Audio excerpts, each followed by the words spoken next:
The automatic doors of Metro General Hospital's cardiac wing slid open with a soft whoosh, and Derek Patterson strode through like he owned the building.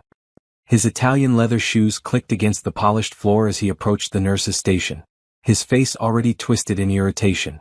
"I've been waiting 20 minutes, he announced to no one in particular, loud enough for everyone in the corridor to hear.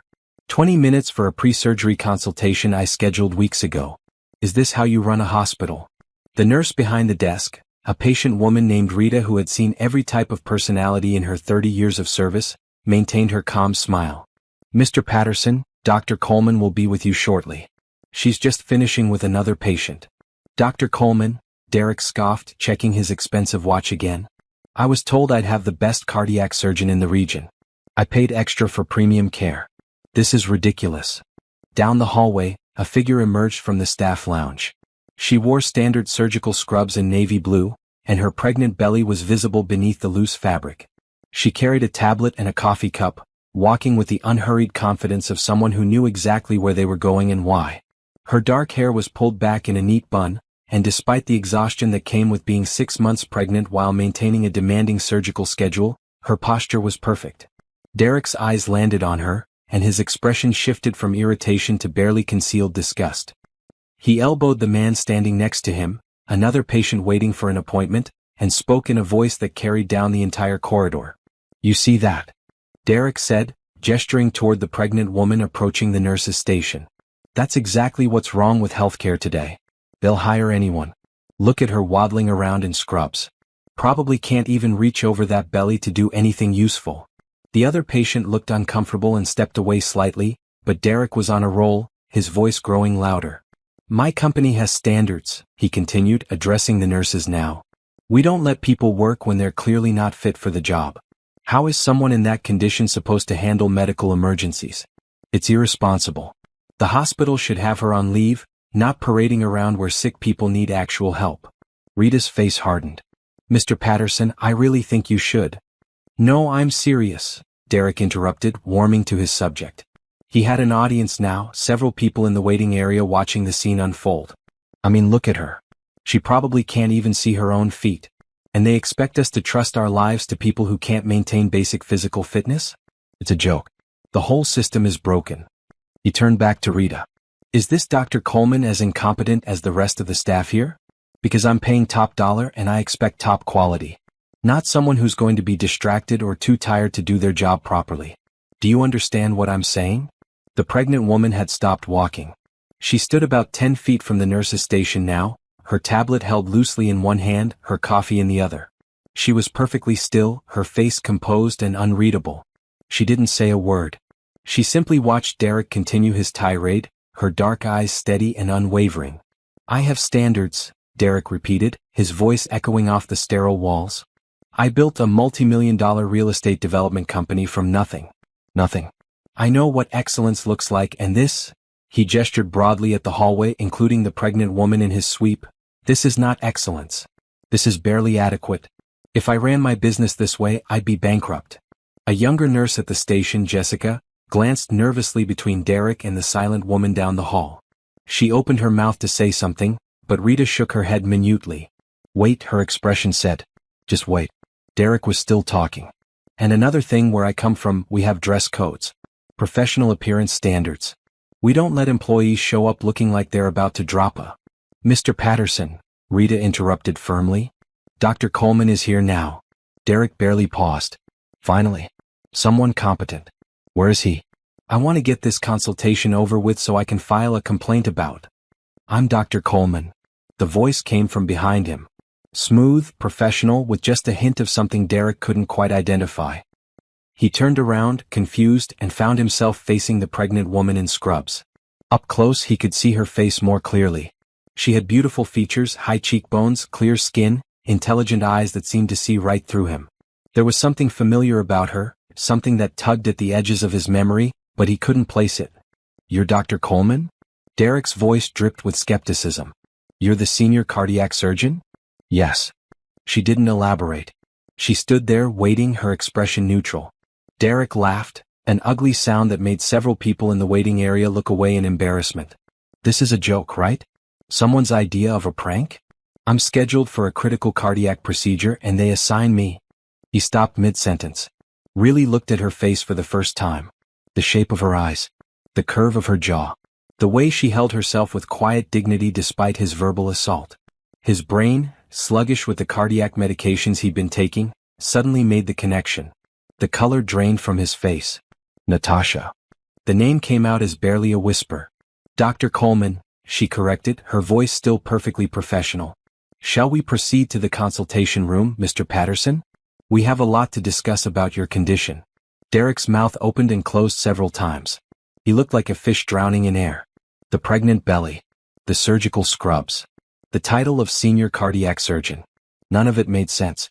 The last time he'd seen Natasha Coleman, she was his wife, crying in their living room while he packed his bags 3 years ago. She'd been a struggling surgical resident then, exhausted and emotional, barely holding herself together. She definitely wasn't pregnant. She definitely wasn't standing in front of him looking like she could buy and sell him with her credentials alone. I didn't, he stammered. I know you didn't, Natasha said calmly. She turned to Rita. Please have someone bring Mr. Patterson's file to consultation room 3. Also have Dr. Harrison join us. I want a second opinion on the valve replacement approach. She looked back at Derek and for just a moment, something flickered in her eyes. Not anger. Not satisfaction. Something deeper and more complex. Then it was gone, replaced by professional courtesy. This way, Mr. Patterson. She walked past him, her pregnant belly leading the way, her posture straight and her head high. Derek stood frozen, replaying every word he'd just said in the hallway. Every cruel comment. Every mocking gesture. He'd said all of it directly in front of the one person who had every reason to hate him, the woman whose life he'd destroyed, the woman who was now, apparently, the only surgeon skilled enough to save his failing heart. Mr. Patterson? Natasha had paused at the consultation room door, looking back at him with raised eyebrows. Your time is valuable as you mentioned. Shall we begin? Derek's legs felt like water, but he forced himself to move.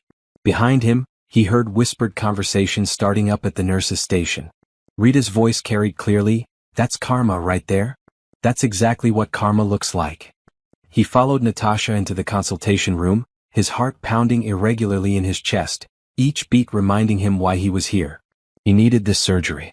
His cardiologist had been very clear. Without intervention, Derek had maybe 3 months to live. His heart was failing, damaged by years of stress, poor diet, and genetics.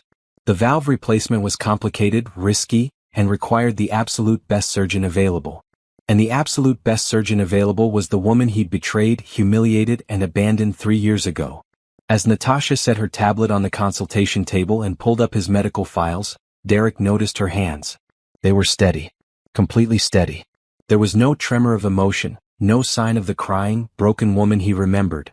She wore a simple engagement ring on her left hand, a beautiful sapphire surrounded by small diamonds. Different from the modest gold band he'd given her during their marriage. She was different. Everything about her was different. And as she began explaining his cardiac condition in clear, confident medical terminology, Derek realized with growing dread that she held his life in her hands. The woman he'd destroyed now had the power to save him or let him die. And he had just spent 10 minutes insulting her in front of her colleagues and patients. The consultation room suddenly felt very small. Natasha pulled up an image on the large monitor mounted on the wall.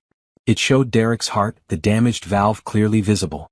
As you can see, Mr. Patterson, your condition is critical. The mitral valve is severely compromised. Without surgical intervention within the next 2 weeks, you're looking at complete heart failure. Derek couldn't speak. He just stared at the screen at the image of his failing heart, while the woman he'd betrayed explained exactly how close to death he really was. 3 years earlier, Natasha Coleman Patterson had believed in happy endings. She believed in love, commitment, and the promise that hard work eventually paid off. She'd believed in her marriage. She was 29 years old, a third-year surgical resident at County Medical Center, working rotations that frequently lasted 36 hours. Her body ran on coffee, determination, and the dream of one day becoming a surgeon who could make a real difference. Sleep was a luxury. Free time was a myth. But she loved it. Every minute in the OR, every patient she helped save, every skill she mastered, it all meant something. Derek had been different when they met in college. He was ambitious, yes, but also warm. Funny. He made her laugh during study breaks. He brought her food during finals week. He told her she was brilliant and beautiful and that he'd support her dreams no matter what. They got married right after graduation, both of them full of plans and possibilities. But medical school and residency had tested their marriage in ways Natasha hadn't anticipated. While she spent years in training, Derek built his real estate development company. He started small, flipping houses, then moved into commercial properties. His success grew faster than hers, at least in terms of income. He was making six figures while she was earning a residence salary that barely covered student loan payments. The money changed him. Or maybe it just revealed who he'd always been underneath. He started making comments about her schedule, her exhaustion, her lack of availability. He wanted her at business dinners, networking events, social functions that she simply couldn't attend when she was on call or in surgery. He wanted a wife who looked good on his arm and made his colleagues impressed. He wanted someone who had time to plan elaborate dinner parties and join him on spontaneous weekend trips. Natasha tried. She really tried. She'd come home after a 14-hour shift and cook dinner. She'd skip sleep to attend his important events. She'd smile and make small talk with his business partners while her eyes burned with exhaustion. But it was never enough. The fight started small. You're always tired. You never have time for me. This isn't the marriage I signed up for. They grew bigger. You care more about your patients than your husband. You're selfish. You're not the woman I married. Natasha had tried to explain that residency was temporary, that once she finished her training, things would be better. She tried to remind him that he'd promised to support her career. She tried to tell him that being a surgeon wasn't just a job, it was who she was. He stopped listening. Then came Amber, his secretary. 23 years old, always available, always smiling, always ready to travel or attend events or stay late at the office. Natasha had met her once at a company party. Amber had been friendly, complimenting Natasha's dress, asking questions about surgery that seemed genuinely interested. Natasha had liked her. The affair probably went on for months before Natasha discovered it. She'd been too tired, too trusting, too focused on her patients to notice the signs. The late-night work emergencies. The new cologne. The way Derek pulled away when she tried to touch him. And then came that night. The night that changed everything. Natasha had finished her rotation early, a rare gift. She'd stopped by the pharmacy and picked up the pregnancy test she'd been too nervous to buy before. In the hospital bathroom, she'd watched the two pink lines appear, and her world had shifted on its axis. Baby. She was going to have a baby. Despite the exhaustion, despite the stress, despite everything, she was going to be a mother. She'd driven home with her mind racing, planning how to tell Derek. He'd been unhappy lately, distant and critical, but surely this would change things. A baby could bring them back together. They could be a family. She could make it work, balance residency and motherhood. Other doctors did it. She could too. She'd stopped at the grocery store and bought everything for his favorite meal. Salmon with roasted vegetables, the good bread from the bakery, the wine he liked. She'd picked up fresh flowers for the table. She'd even bought a tiny pair of baby shoes to use as part of the announcement. She'd put them on his plate as a surprise. When she got home, Derek's car was in the driveway. Good. He was home early for once. Maybe this was a sign. Maybe everything was going to be okay. She'd walked into the house carrying grocery bags, calling out his name. No answer. She'd set everything on the kitchen counter and walked through the quiet house. Their bedroom door was closed. She'd opened it. Derek and Amber were in their bed. Their marital bed. The sheets Natasha had washed that morning before her shift. They weren't just kissing. They were fully engaged, too involved to notice the door opening right away.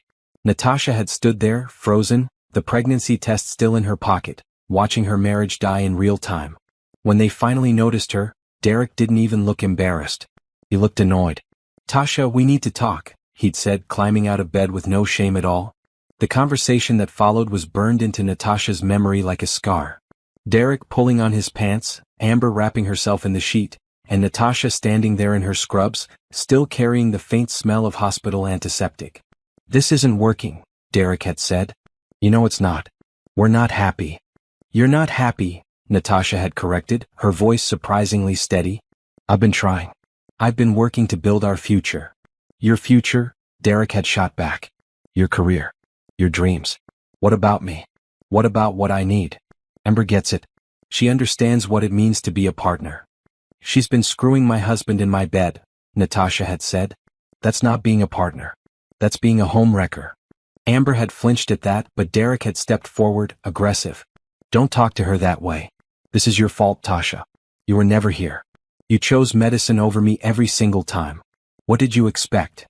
I expected you to honor your vows, Natasha had replied. Derek had laughed. Vows. Right. Those vows where you promised to love and cherish me? When was the last time you had energy for me? When was the last time you looked at me the way you look at your patients? You treat strangers better than you treat your own husband. The argument had escalated. Amber had eventually fled to the bathroom. Derek had said things designed to hurt, and they did. He called Natasha boring. Obsessed. Cold. He said Amber made him feel alive in a way Natasha never had. He said he'd been planning to leave anyway. Natasha finding them just sped up the timeline. I want a divorce, he'd said finally. I'm done pretending this marriage is something it's not. Natasha had reached into her pocket and pulled out the pregnancy test. She'd held it up, the 2 pink lines clearly visible. I'm pregnant.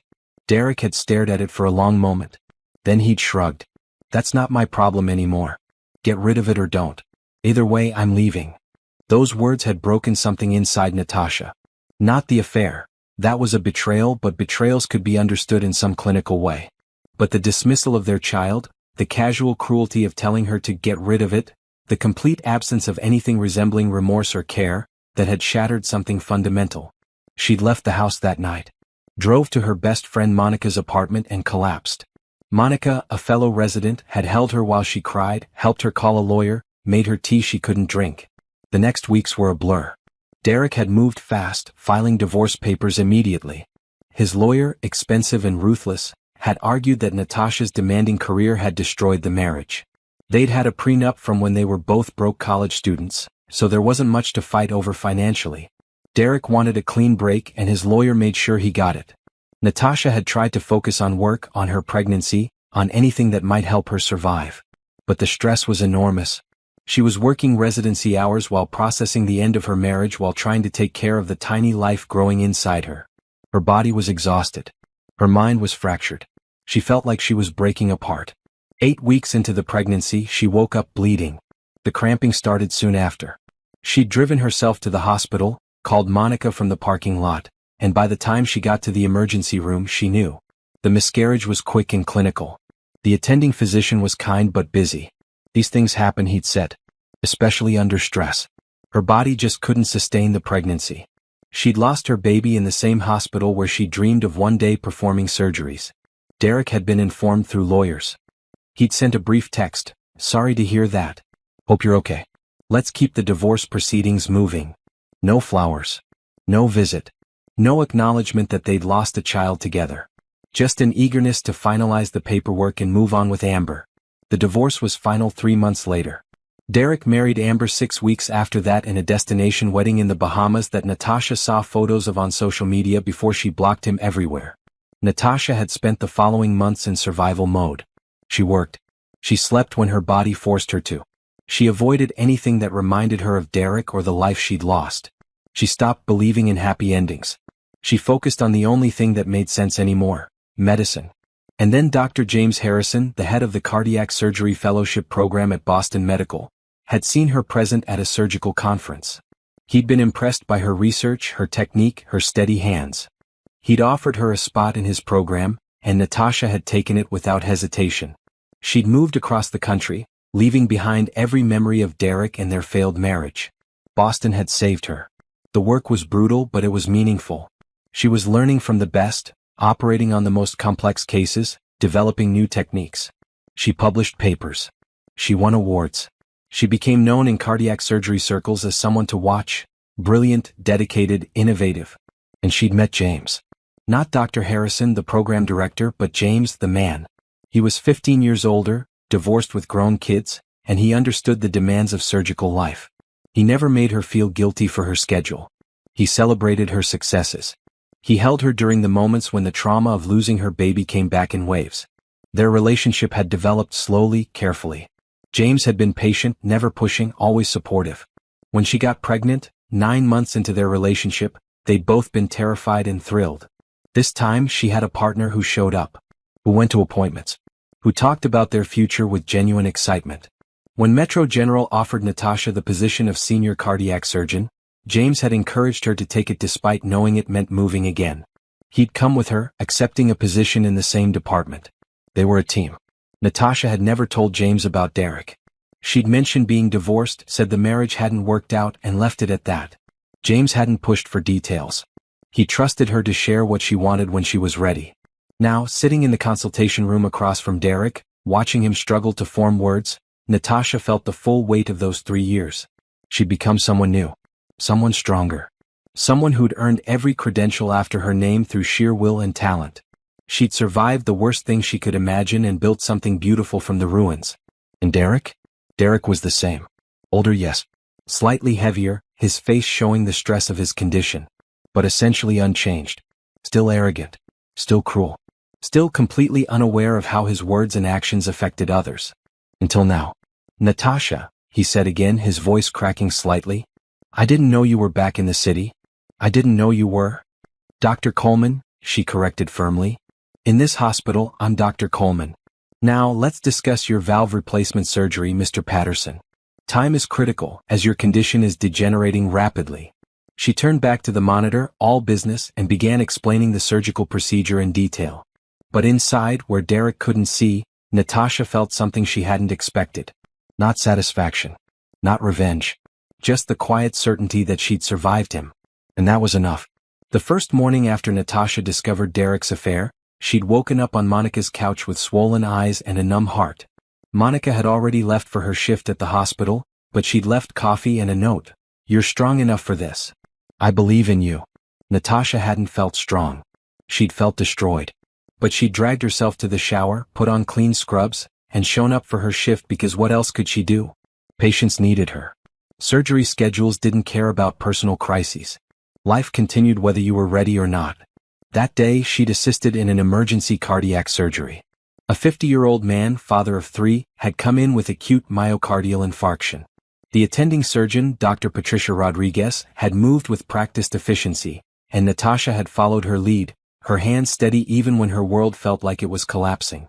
They'd saved the man's life. Afterward, in the scrub room, Dr. Rodriguez had looked at Natasha with knowing eyes. You okay? No, Natasha had answered honestly. But I will be. Good, Dr. Rodriguez had said, drying her hands. Because you were excellent in there. Whatever's happening in your personal life, don't let it steal your gift. Medicine will save you if you let it. Those words had become Natasha's lifeline. Medicine will save you if you let it. The divorce proceedings had been ugly but quick.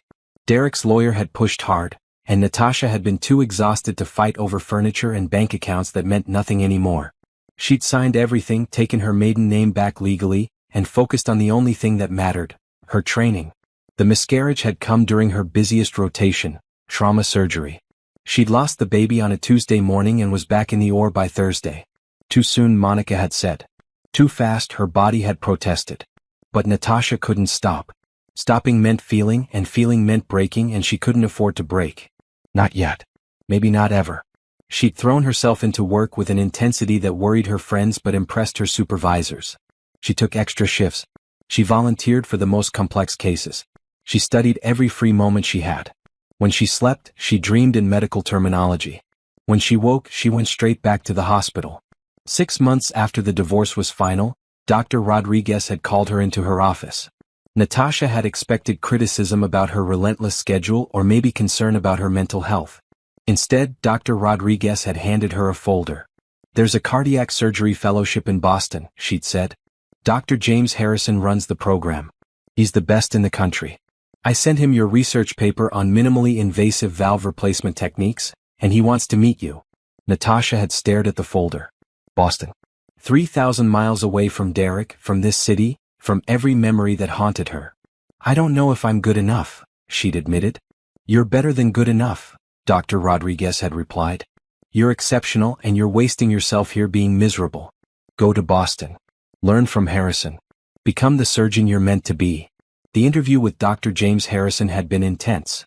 He was in his late 40s, with silver threading through his dark hair and sharp eyes that missed nothing. He'd grilled her on her research, her technique, her approach to complex cases. He'd watched her hands as she talked, nodding when he saw their steadiness. You've had a rough year, he'd observed, and Natasha had tensed, wondering what he'd heard. Yes, she'd said simply. And yet your performance hasn't dropped. In fact, according to Dr. Rodriguez, you've become more focused, more dedicated. Why is that? Natasha had considered lying, offering some professional answer. Instead, she told him the truth. Because surgery is where I make sense. In the OR, everything is clear. There are problems with solutions. There are skills I can learn and master. There's meaning.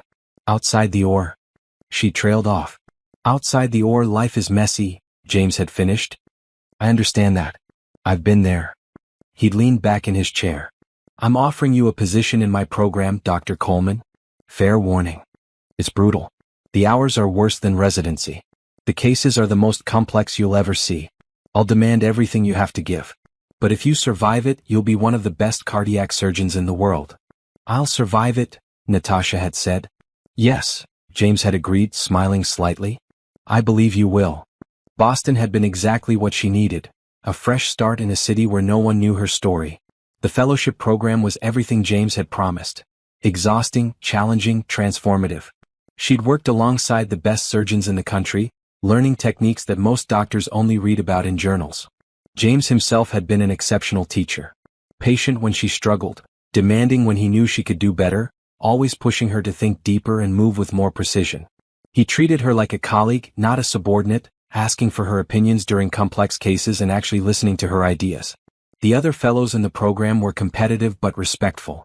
They were all brilliant, all driven, all fighting for the same future. Natasha had found friends among them, people who understood the obsession with excellence, who didn't judge her for choosing a 12-hour surgery over a dinner party. Her breakthrough had come during her second year. She'd been assisting James on a pediatric valve replacement, a 7-year-old girl born with a congenital defect. The standard approach wasn't working. The girl's heart was too small, the anatomy too complicated. James had been ready to close and try again in a few months when the girl was bigger. Wait, Natasha had said. What if we approach from a different angle? Through the apex instead of the atrium. Use a smaller instrument set. James had looked at her, then at the girl's tiny heart, then back at her. That's never been done before. Not on someone this small. But it could work, Natasha had insisted. The physics support it. The access would be cleaner. If it fails, she could die on the table. If we close now, she might not make it another few months. Her heart's deteriorating. James had studied her face for a long moment. Then he'd nodded. Talk me through it. Every step. Natasha had, and James had let her try. For 3 hours, she'd worked with instruments that felt too big for the delicate tissue, her hands moving with a precision she didn't know she possessed. James had guided her, advised her, but let her lead. And it had worked. The valve replacement was successful. The girl's heart had started beating stronger immediately. In the scrub room afterward, James had pulled off his mask and looked at her with something like pride. That was extraordinary, Natasha. That was the kind of innovation that changes medicine. I just thought. You thought outside the protocol, he'd interrupted. You saw a problem and created a solution. That's not something that can be taught. That's instinct combined with skill. That's genius. Natasha had felt something crack open inside her chest. For the first time since Derek, she'd felt like herself again. Not Derek's failed wife.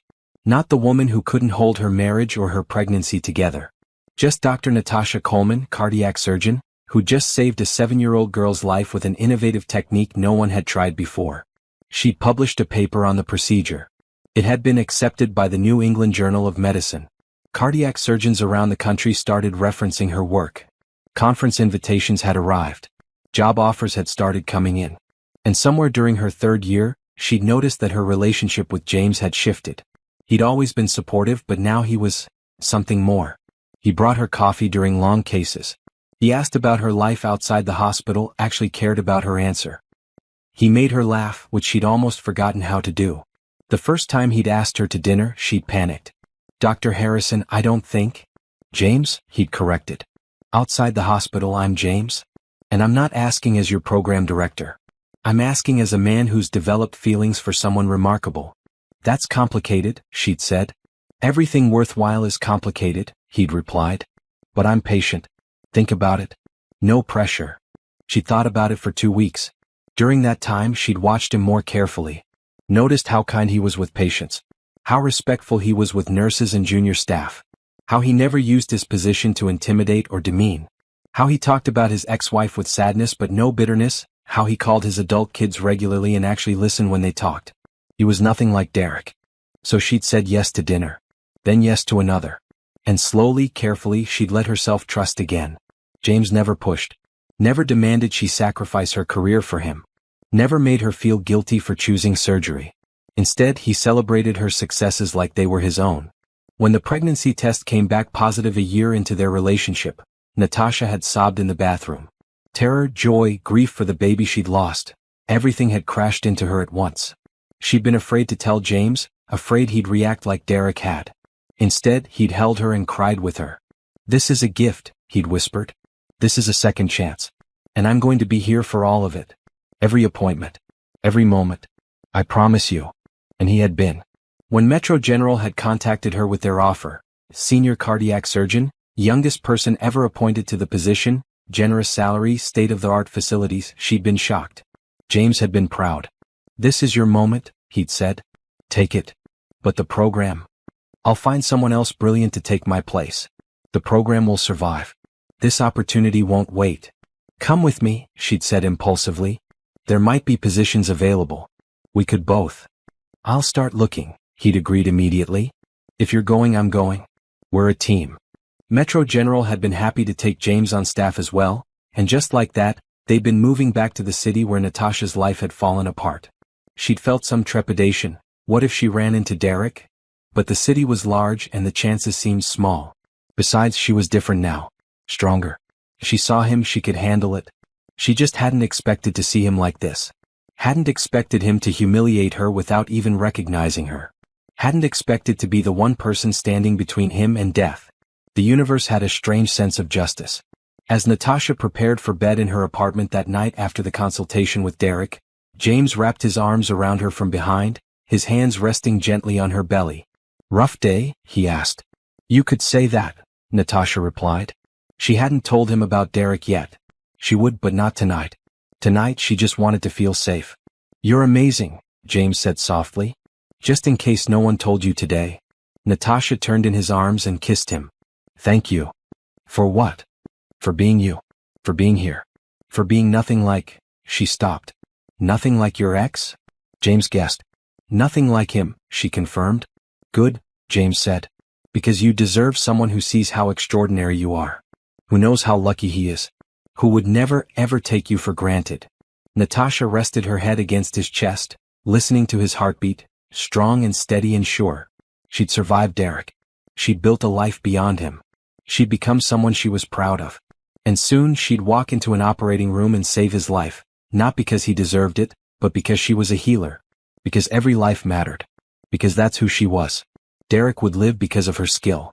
And then she'd walk away from him forever, leaving him to spend the rest of his saved life knowing he'd thrown away something precious. That was a revenge better than anything else she could imagine. The morning after the initial consultation, Derek Patterson couldn't sleep.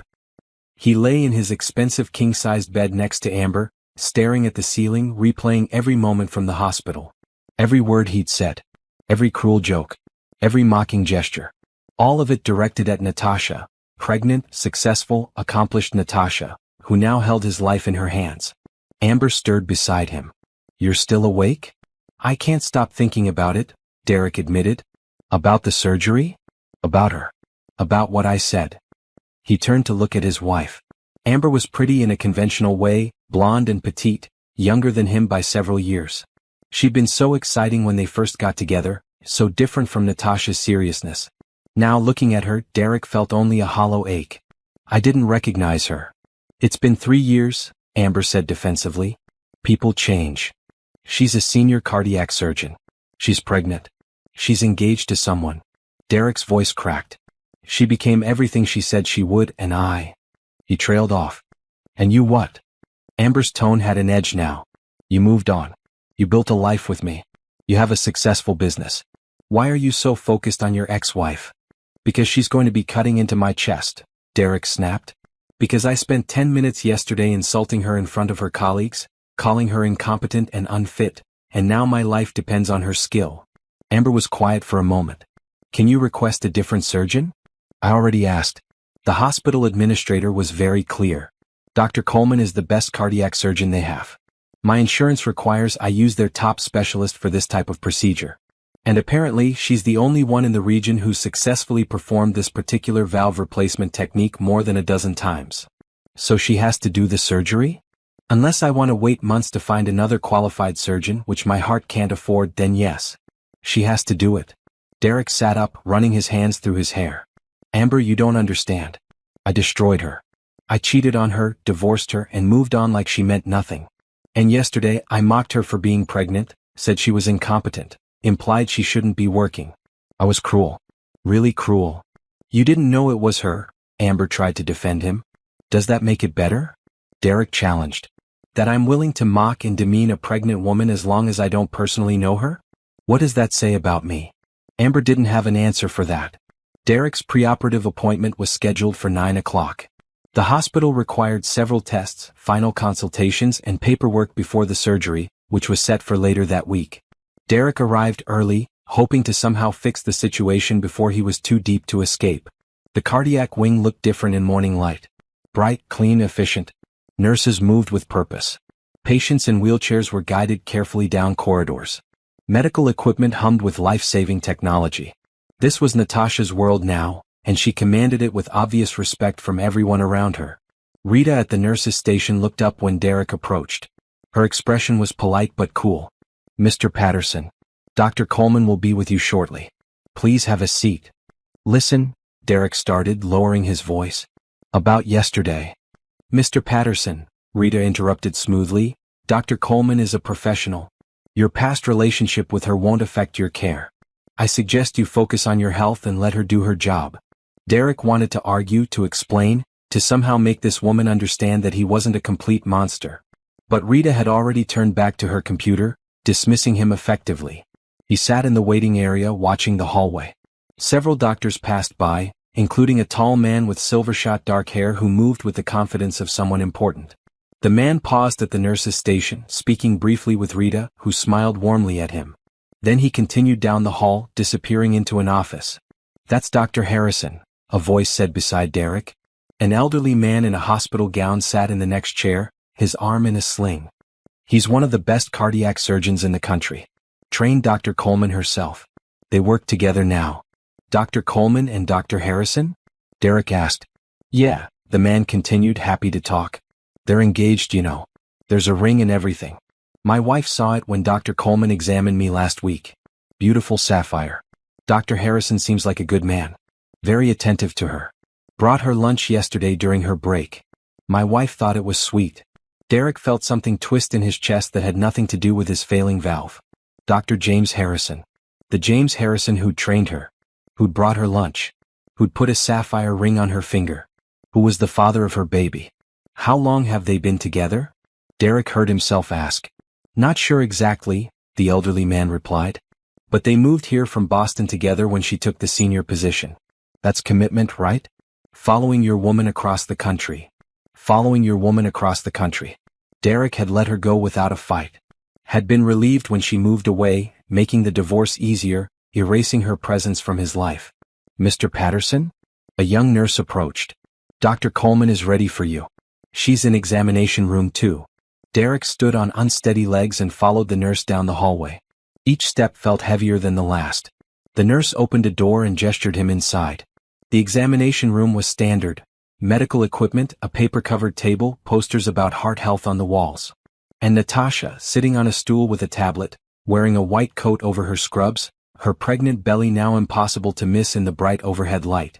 She looked up when he entered. Good morning, Mr. Patterson. Please have a seat.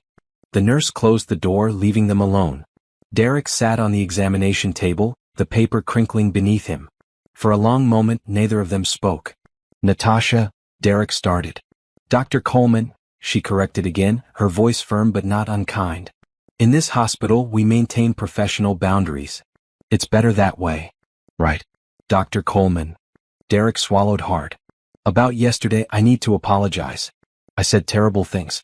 I didn't know it was you, but that's not an excuse. I shouldn't have spoken about anyone that way. I was rude and unprofessional and... You were yourself, Natasha interrupted calmly. That's who you were yesterday, and that's who you've always been. Let's not pretend this is new behavior, Mr. Patterson. The words hit like a physical blow. Derek opened his mouth to defend himself, but what could he say? She was right. He'd always been dismissive of people he considered beneath him. He'd always been quick to judge and mock. He'd treated her that way during their marriage, making her feel small for her exhaustion, for her dedication to medicine, for not prioritizing his needs above everything else.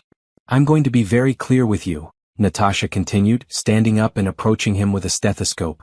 Your surgery is scheduled for Thursday morning at 6. It will take approximately 4 to 6 hours, depending on complications. Your heart is in worse shape than initial scans showed, which means the risk is higher than we first discussed. There's about a 15% chance you won't survive the procedure. Derek's blood ran cold. 15%? Yes.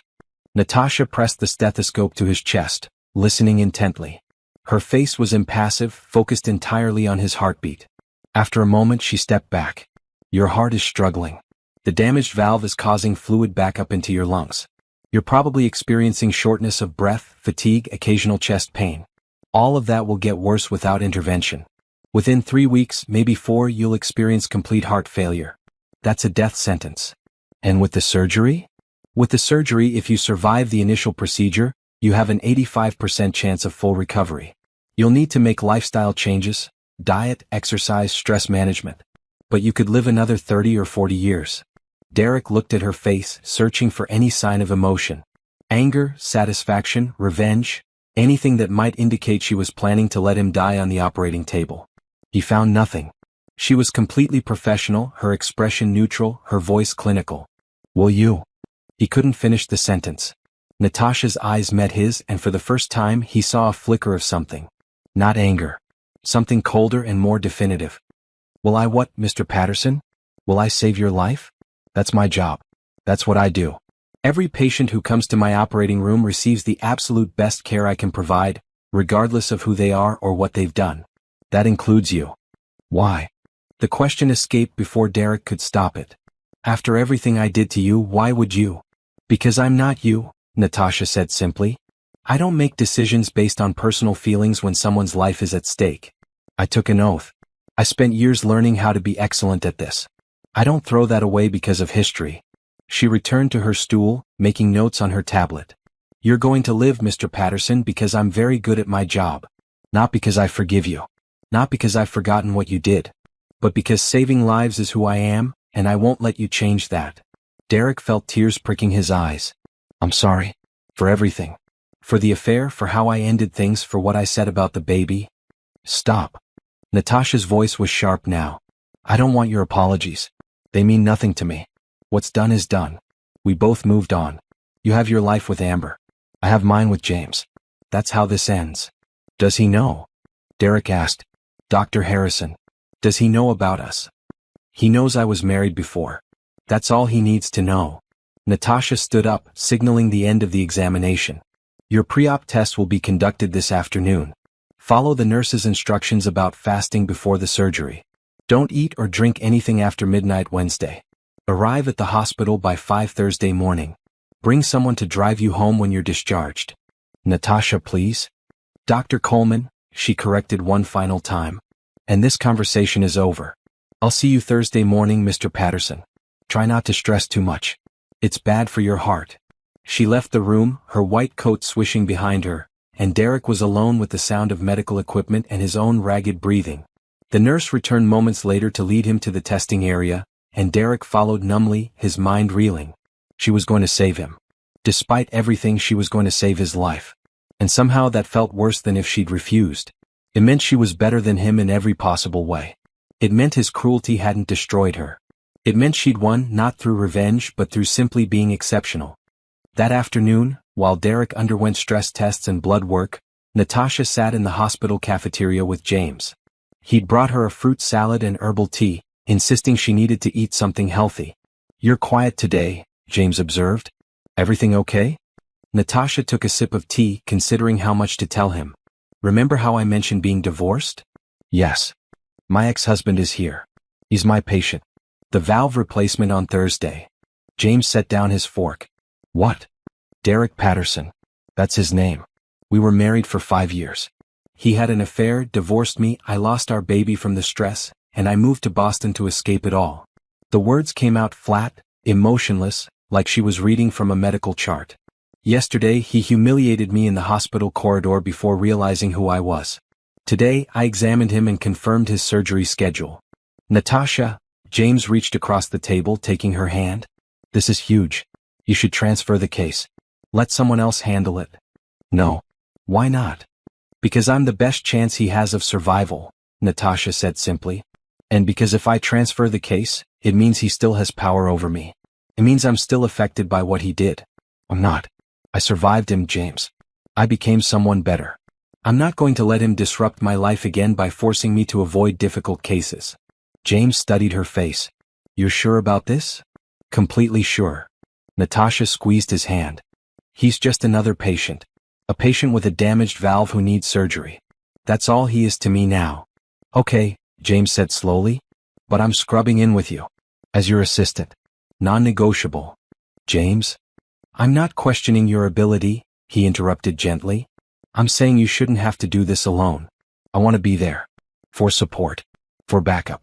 Because I love you, and this is a difficult situation no matter how professional you are. Natasha felt warmth spread through her chest. This was what partnership looked like. Not Derek's demands and criticisms, but James's quiet support and respect. Thank you, she said softly.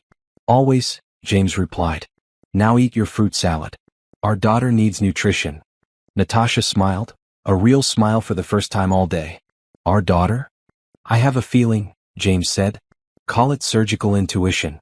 They finished lunch together, talking about baby names and nursery colors, and for those few moments, Derek Patterson didn't exist. He was just a patient on her schedule. Nothing more. Nothing less. But as Natasha returned to her rounds that afternoon, she knew Thursday morning would be one of the most challenging surgeries of her career. Not because of the technical difficulty, though that was substantial, but because every cut she made, every stitch she placed, every decision she executed would be watched by the man who'd once told her she'd never be enough. And she'd prove him wrong with every beat of his repaired heart. Wednesday evening, Natasha sat in her home office reviewing Derek's surgical plan for the 10th time. James had already gone to bed, encouraging her to do the same, but she couldn't. Not yet.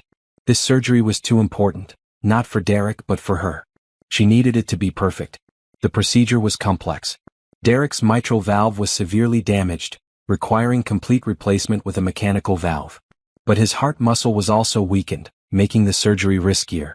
She'd need to work quickly to minimize time on the bypass machine, but carefully enough to ensure perfect placement. Any mistake could result in leakage, infection, or cardiac arrest. She'd performed this surgery successfully 23 times. She knew every step, every potential complication, every backup plan. But this time felt different. This time, the person on her table would be someone who'd hurt her deeply. Someone she'd loved once. Someone who'd made her feel worthless. And she had to save him anyway. Her phone buzzed.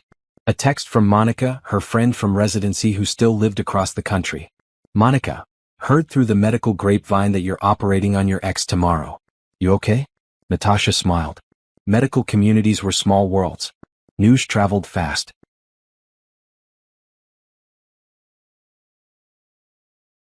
Natasha, I'm fine. Just another surgery.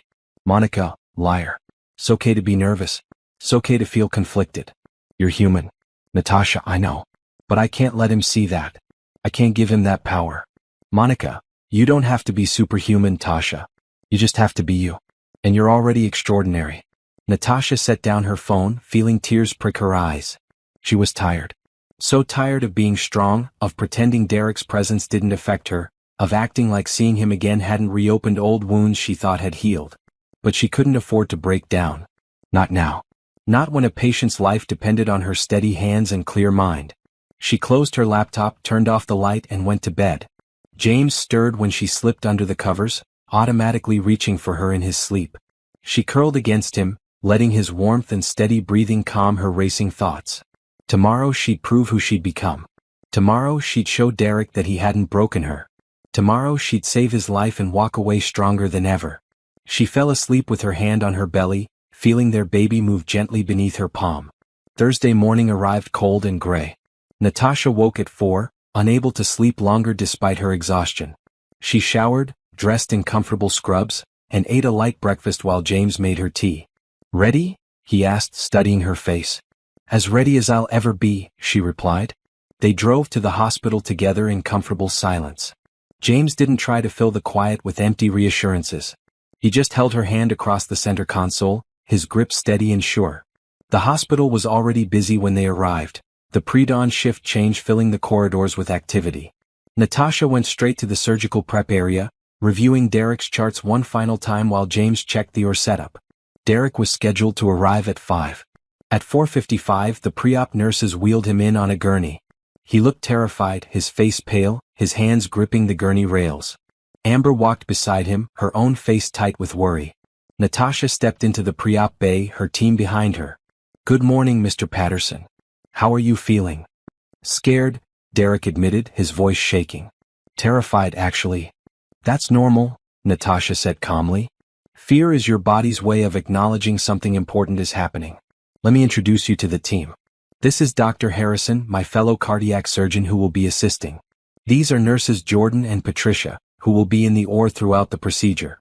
Our anesthesiologist, Dr. Kim, will be putting you under and monitoring you during surgery." Each person nodded as they were introduced. Derek's eyes lingered on James, perhaps recognizing him from the hospital corridor, perhaps understanding this was the man who'd replaced him in Natasha's life. "We're going to take excellent care of you," James said warmly. "Dr. Coleman is the best I've ever worked with. You're in outstanding hands." Derek looked back at Natasha. Can we talk? Just for a minute. Alone." Natasha hesitated, then nodded. 2 minutes. Then we need to prep you." She gestured for the team to give them space, though they remained close by, respecting patient privacy while staying alert. Once they were relatively alone, Derek spoke quickly, urgently. "I need to say this before I go under. In case I don't wake up. I'm sorry. For everything. For cheating on you. For ending things the way I did. For what I said about the baby. I was cruel and selfish and you deserved so much better. You always deserved better." Natasha regarded him silently for a moment. "You're not going to die today, Mr. Patterson. I won't let you. Not because I've forgiven you, but because you deserve to live with the consequences of your choices. You deserve to spend the rest of your life knowing you threw away something real for something temporary." "Amber and I don't care about Amber," Natasha interrupted. "I don't care about your marriage or your life or your regrets. What I care about is that you walk out of this hospital healthy so you can never, ever say that I was less than exceptional. That's my revenge, Mr. Patterson. Not your death. Your survival. Your complete recovery. Every beat of your repaired heart will remind you that I saved you when I could have walked away." Derek stared at her, speechless. "Now," Natasha continued briskly, "let's go over the consent forms one more time. You understand the risks? Heart attack, stroke, infection, bleeding, death." "Yes," Derek whispered. "And you consent to Dr. Harrison and myself performing this surgery?" "Yes." "Good." Natasha nodded to the team. "Let's move him to OR." The next hours blurred into practiced routine. Derek was transferred to the operating table. Dr. Kim administered anesthesia. The surgical field was prepped, sterile drapes positioned. Lights were adjusted. Instruments were laid out with precision. Music played softly in the background. Natasha preferred classical during complex surgeries, finding the rhythm helped her focus. "Scalpel," Natasha said, her voice steady. The first incision was clean, practiced. She'd done this so many times that her hands moved almost independently of conscious thought. But this time was different. This time, every movement carried the weight of history. James worked opposite her, anticipating her needs with the ease of long practice. They'd performed dozens of surgeries together. They moved like dancers who'd perfected their choreography. "Bypass machine ready," one of the nurses called. "Good," Natasha replied. "Let's get him on bypass." The heart-lung machine took over Derek's circulatory system, keeping his blood oxygenated while his heart was stopped. Natasha worked with focused intensity, isolating the damaged valve, carefully removing it, preparing for the replacement. "Valve ready," James said. "Let's place it," Natasha directed. This was the critical moment. The mechanical valve had to be positioned perfectly, sutured with absolute precision. Any misalignment would cause leakage. Any loose stitch could result in detachment. This was where her skill mattered most. Natasha's hands moved with practiced grace, placing each stitch with meticulous care. She could feel the team watching, the weight of their attention. But she blocked it out, focused entirely on the task. This was just tissue and mechanical parts. This was just anatomy and technique. This wasn't personal. Except it was. On her table was the man who'd destroyed her once. The man who'd made her feel small and worthless. The man who'd abandoned her when she needed him most. And she held his life in her hands. One stitch at a time she proved she was better than his cruelty. One stitch at a time she showed herself she'd survived. One stitch at a time she won. "Valve is secure," she announced after what felt like hours. "Let's test it." They slowly restarted Derek's heart, watching carefully as blood began flowing through the new valve. It worked perfectly. No leakage. No irregularities. Just a strong, steady heartbeat that would keep him alive for decades. "Beautiful work," James said quietly. Natasha nodded, already moving to close. She worked with the same meticulous care, ensuring every layer was properly repaired, every stitch placed for optimal healing. She was thorough, precise, refusing to rush despite the hours already spent. Finally, it was done. Derek's chest was closed, bandaged, ready for recovery. "Time?" Natasha asked. 6 hours, 14 minutes, Dr. Kim reported. "Good. Let's get him to recovery." Natasha stepped back from the table, pulling off her gloves. "Excellent work, everyone. Thank you." As the nurses wheeled Derek to the ICU, Natasha walked to the scrub room. James followed, closing the door behind them. "That was extraordinary," he said. "Even for you, that was exceptional." Natasha scrubbed her hands slowly, methodically, watching pink-tinged water swirl down the drain. "I needed it to be perfect. It was more than perfect. It was art." James came up behind her, resting his hands gently on her shoulders. "Are you okay?" "I don't know," Natasha admitted.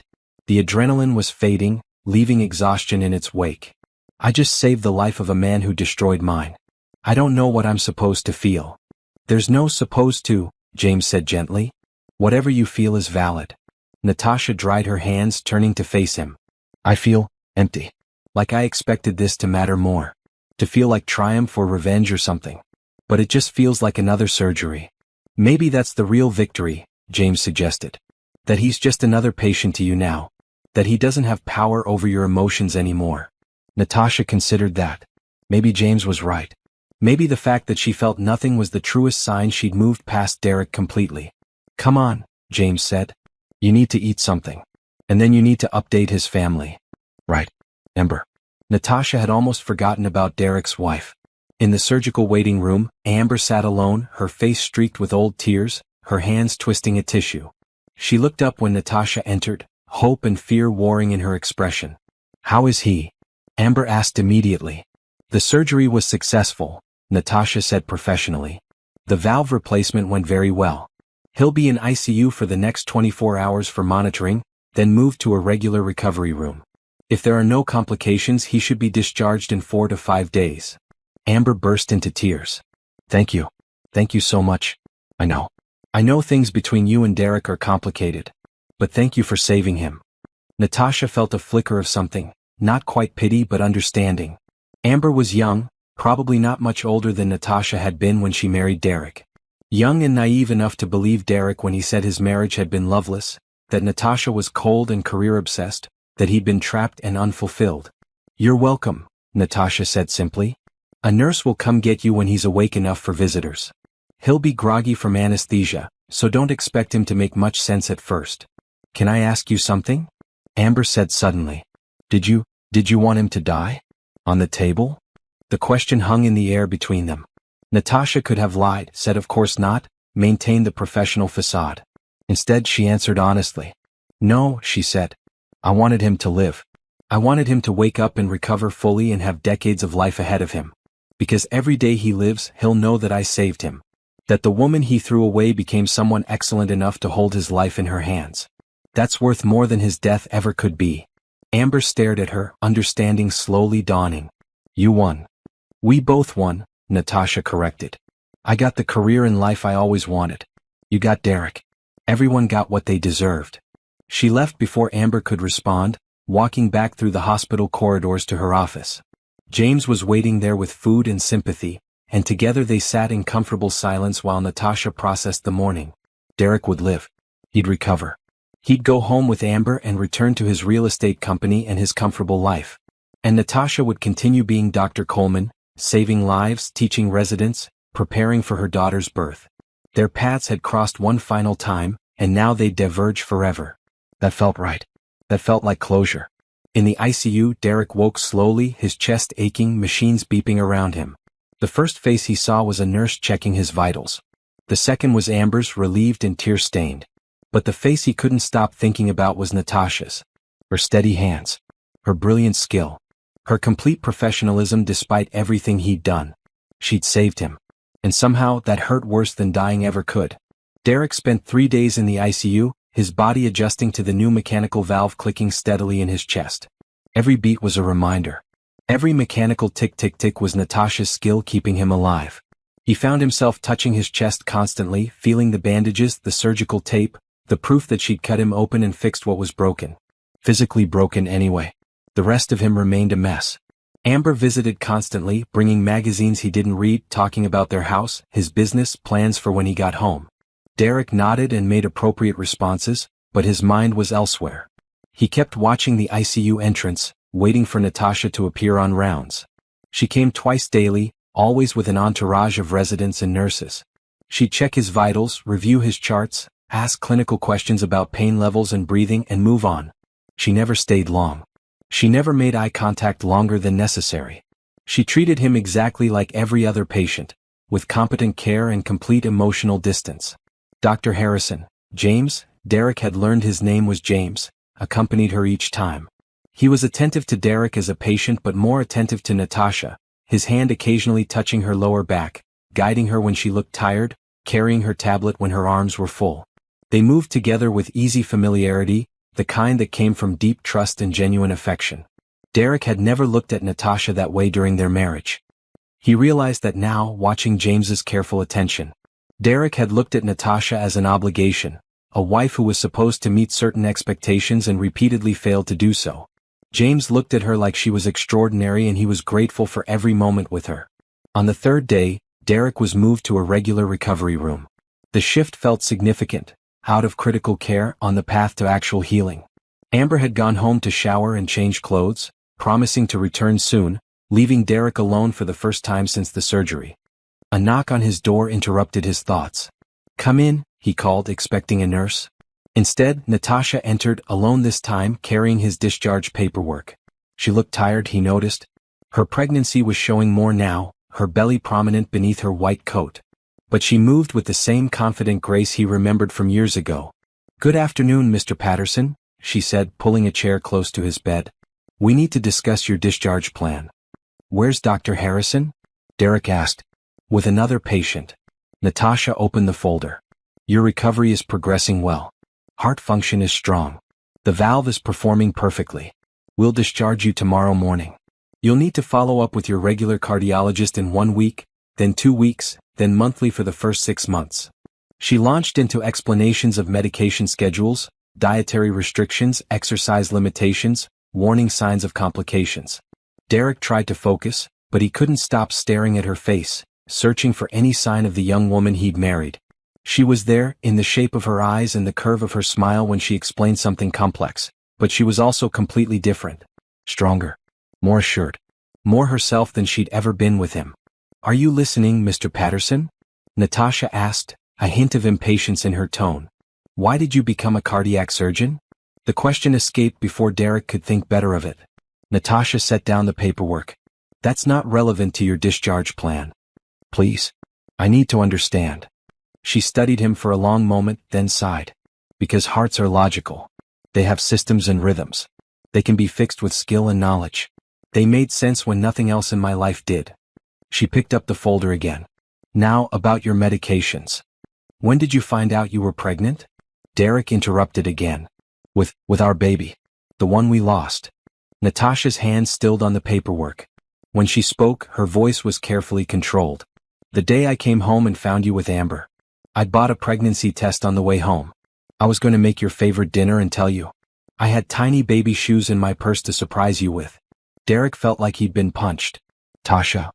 Dr. Coleman," she corrected automatically. "And that's not a conversation we're having.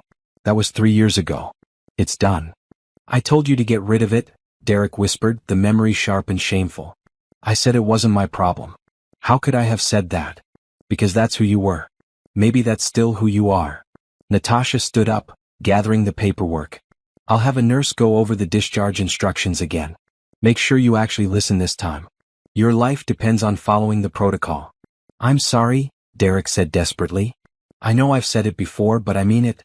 I'm so sorry for everything. I know you are, Natasha replied. Now that you've seen what I became without you. Now that you need me. But you weren't sorry when it mattered. You weren't sorry when I was crying in our apartment, when I was bleeding out our baby in a hospital bed, when I was trying to rebuild my life from nothing. She moved toward the door. Your apologies are 3 years too late, Mr. Patterson. And frankly, I don't need them. I made peace with what happened. I suggest you do the same. She left, and Derek was alone again with the steady tick-tick-tick of his mechanical heart. That night, Amber returned with dinner from his favorite restaurant. She chattered about their house, about work, about the vacation they should plan once he'd recovered. Derek ate mechanically, responding when required, his mind elsewhere. You're quiet, Amber observed. I'm tired, Derek lied. The surgery was a success. You're going to be fine. We can get back to normal soon. Amber reached across the bed to take his hand. I was so scared, Derek. I thought I might lose you. Would that have been so terrible? Derek asked, and immediately regretted it when Amber's face crumpled. How can you say that? Of course it would have been terrible. I love you. Do you? Derek challenged. Or do you love the lifestyle? The house, the money, the status? That's not fair, Amber protested, tears forming. Yes, those things are nice, but that's not why I'm with you. Why are you with me? Derek pressed. Really?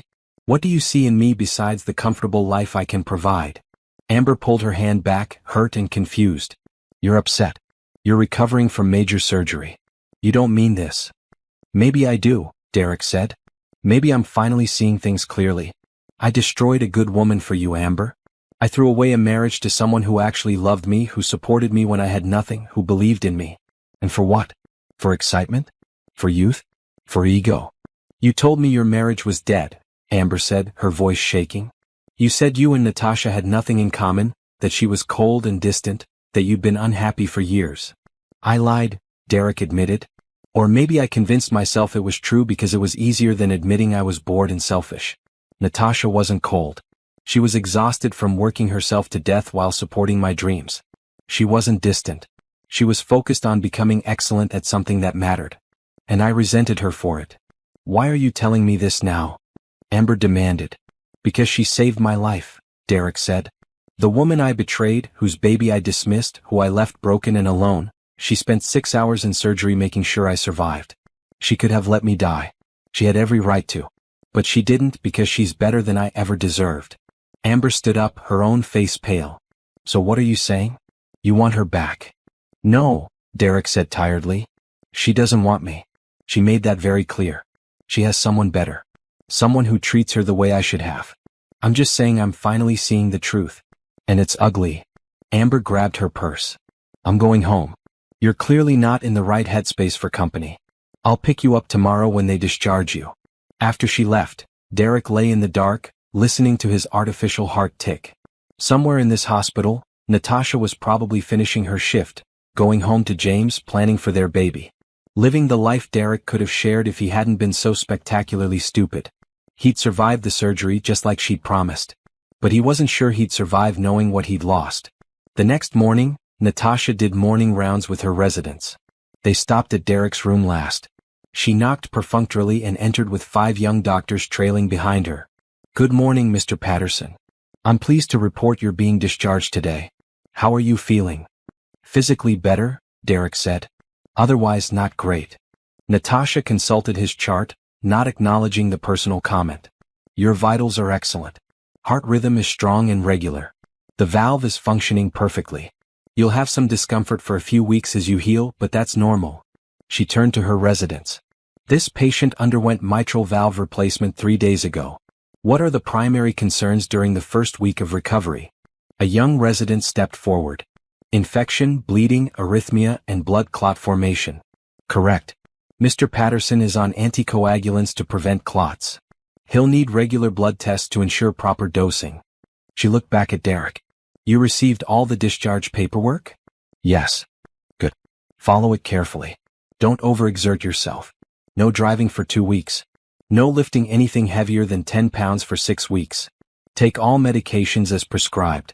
Watch for fever, chest pain, or shortness of breath, and call your cardiologist immediately if you experience any of those symptoms. Dr. Coleman, one of the residents asked, what was the most challenging aspect of this particular surgery? Natasha considered the question. The valve damage was more extensive than scans indicated.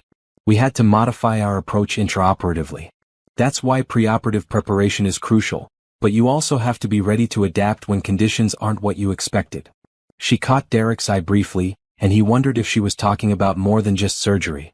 Life required adaptation when conditions weren't what you expected. She'd certainly proven that. Any questions, Mr. Patterson? She asked. Will I see you again? For follow-up? No. Your regular cardiologist will handle ongoing care. If complications arise that require surgical intervention, you can be referred back to this department, but we hope that won't be necessary. She offered a professional smile. You were an excellent patient, Mr. Patterson. I wish you well. Sounded like goodbye. Final. Complete. Derek realized this was it, the last time he'd see her. She'd drift back to her world of surgeries and research and teaching, and he'd return to his world of real estate and Amber and the comfortable life that suddenly felt hollow. Thank you, he said inadequately. For everything. Natasha nodded and turned to her residents. Let's move on.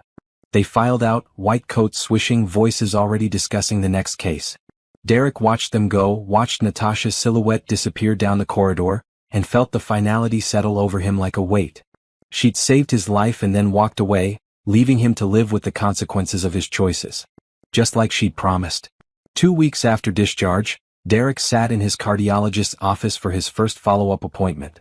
Dr. Morrison, a pleasant man in his 50s, reviewed Derek's recovery with satisfaction. Heart function is excellent, Dr. Morrison reported. The valve is working beautifully. Dr. Coleman did exceptional work. You're very lucky to have had her as your surgeon. I know, Derek said quietly. Any questions about your medications? Any problems with the anticoagulants? No, everything's fine. Dr. Morrison studied him. You seem depressed, Mr. Patterson. That's not uncommon after cardiac surgery. Some patients experience anxiety or mood changes. If you'd like, I can refer you to a therapist who specializes in post-surgical recovery. It's not the surgery, Derek said. Then, because Dr. Morrison seemed genuinely concerned, he added, Dr. Coleman is my ex-wife. We divorced 3 years ago. Finding out she was my surgeon was complicated. Ah, Dr. Morrison said, understanding dawning. That must have been difficult.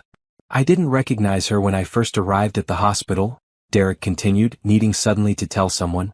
I said terrible things about her before I knew who she was. Then I had to trust her to save my life. And she did. Even though I didn't deserve it. Medicine isn't about deserving, Dr. Morrison said gently. It's about healing whoever needs help. Dr. Coleman understands that. She's one of the finest surgeons I've worked with in my 30 years of practice. You were in excellent hands regardless of your history. Derek knew that was true. But it didn't make the guilt easier to bear. At home, things with Amber had become strained. She was trying to be supportive, but Derek couldn't shake the melancholy that had settled over him since the surgery. He went through the motions, working from home on business calls, reviewing development projects, meeting with his partners, but his heart wasn't in it. Literally and figuratively. Maybe we should take a vacation, Amber suggested one evening. Once your doctor clears you to travel. Somewhere tropical. We could relax. Maybe, Derek said noncommittally. Or we could start trying for a baby, Amber continued. We've talked about it before. This whole experience made me realize life is short. We should start building our family. Derek felt his chest tighten. A baby with Amber. The thought made him feel nothing. No excitement, no anticipation, no joy. Just a hollow acknowledgement that it would be expected, normal, the next step in their married life. But he kept thinking about Natasha's pregnant belly. About how happy she'd looked despite being tired from work. About how James looked at her like she was precious. About the family they were building together. A family Derek could have had if he hadn't been so blind and selfish. Let's wait, he said. Until I'm fully recovered. Amber's face fell, but she nodded. Okay. We have time. Did they though? Derek was 38 now. Amber was 31. They had time technically, but Derek couldn't shake the feeling that he'd already wasted too much of his life chasing the wrong things. He started Googling Natasha obsessively. Found articles about her research, interviews in medical journals, conference presentations. There was a news piece from when Metro General announced her appointment as senior cardiac surgeon. She looked confident in the photo, standing in front of the hospital, her hand resting on her still flat belly. The article mentioned Dr. James Harrison's appointment to the cardiac department as well, though it didn't explicitly state they were together. Derek found himself reading about James too. Graduated top of his class from Johns Hopkins. Published hundreds of papers. Trained an entire generation of cardiac surgeons. Widowed young, raised 2 children alone while building his career. By all accounts, a brilliant surgeon and a devoted father. He was everything Derek wasn't. Accomplished, dedicated, selfless. No wonder Natasha loved him. One afternoon, Derek drove past Metro General, telling himself he was just in the area. He sat in his car in the parking lot, watching the entrance. After an hour, he saw them, Natasha and James, leaving together at the end of what was probably a long shift. James carried both their bags. Natasha walked slowly, her hand on her very pregnant belly. James said something that made her laugh, and Derek saw her face light up in a way he'd never seen during their marriage. They got into a car together, James holding the door for her, waiting until she was settled before closing it gently. Such a small gesture, but it spoke volumes about how he treated her. With care. With consideration. With love. Derek drove home feeling more hollow than ever. That weekend, his business partner Gerald invited Derek and Amber to a charity dinner. It was for a medical foundation that funded cardiac research. Derek almost declined, but Amber insisted they needed to get out, needed to return to normal. The event was at a downtown hotel, elegant and crowded with the city's wealthy elite. Derek wore a tuxedo that felt too tight despite being the same size he'd worn before surgery. Amber looked beautiful in a silver dress, playing the role of supportive wife with practiced ease.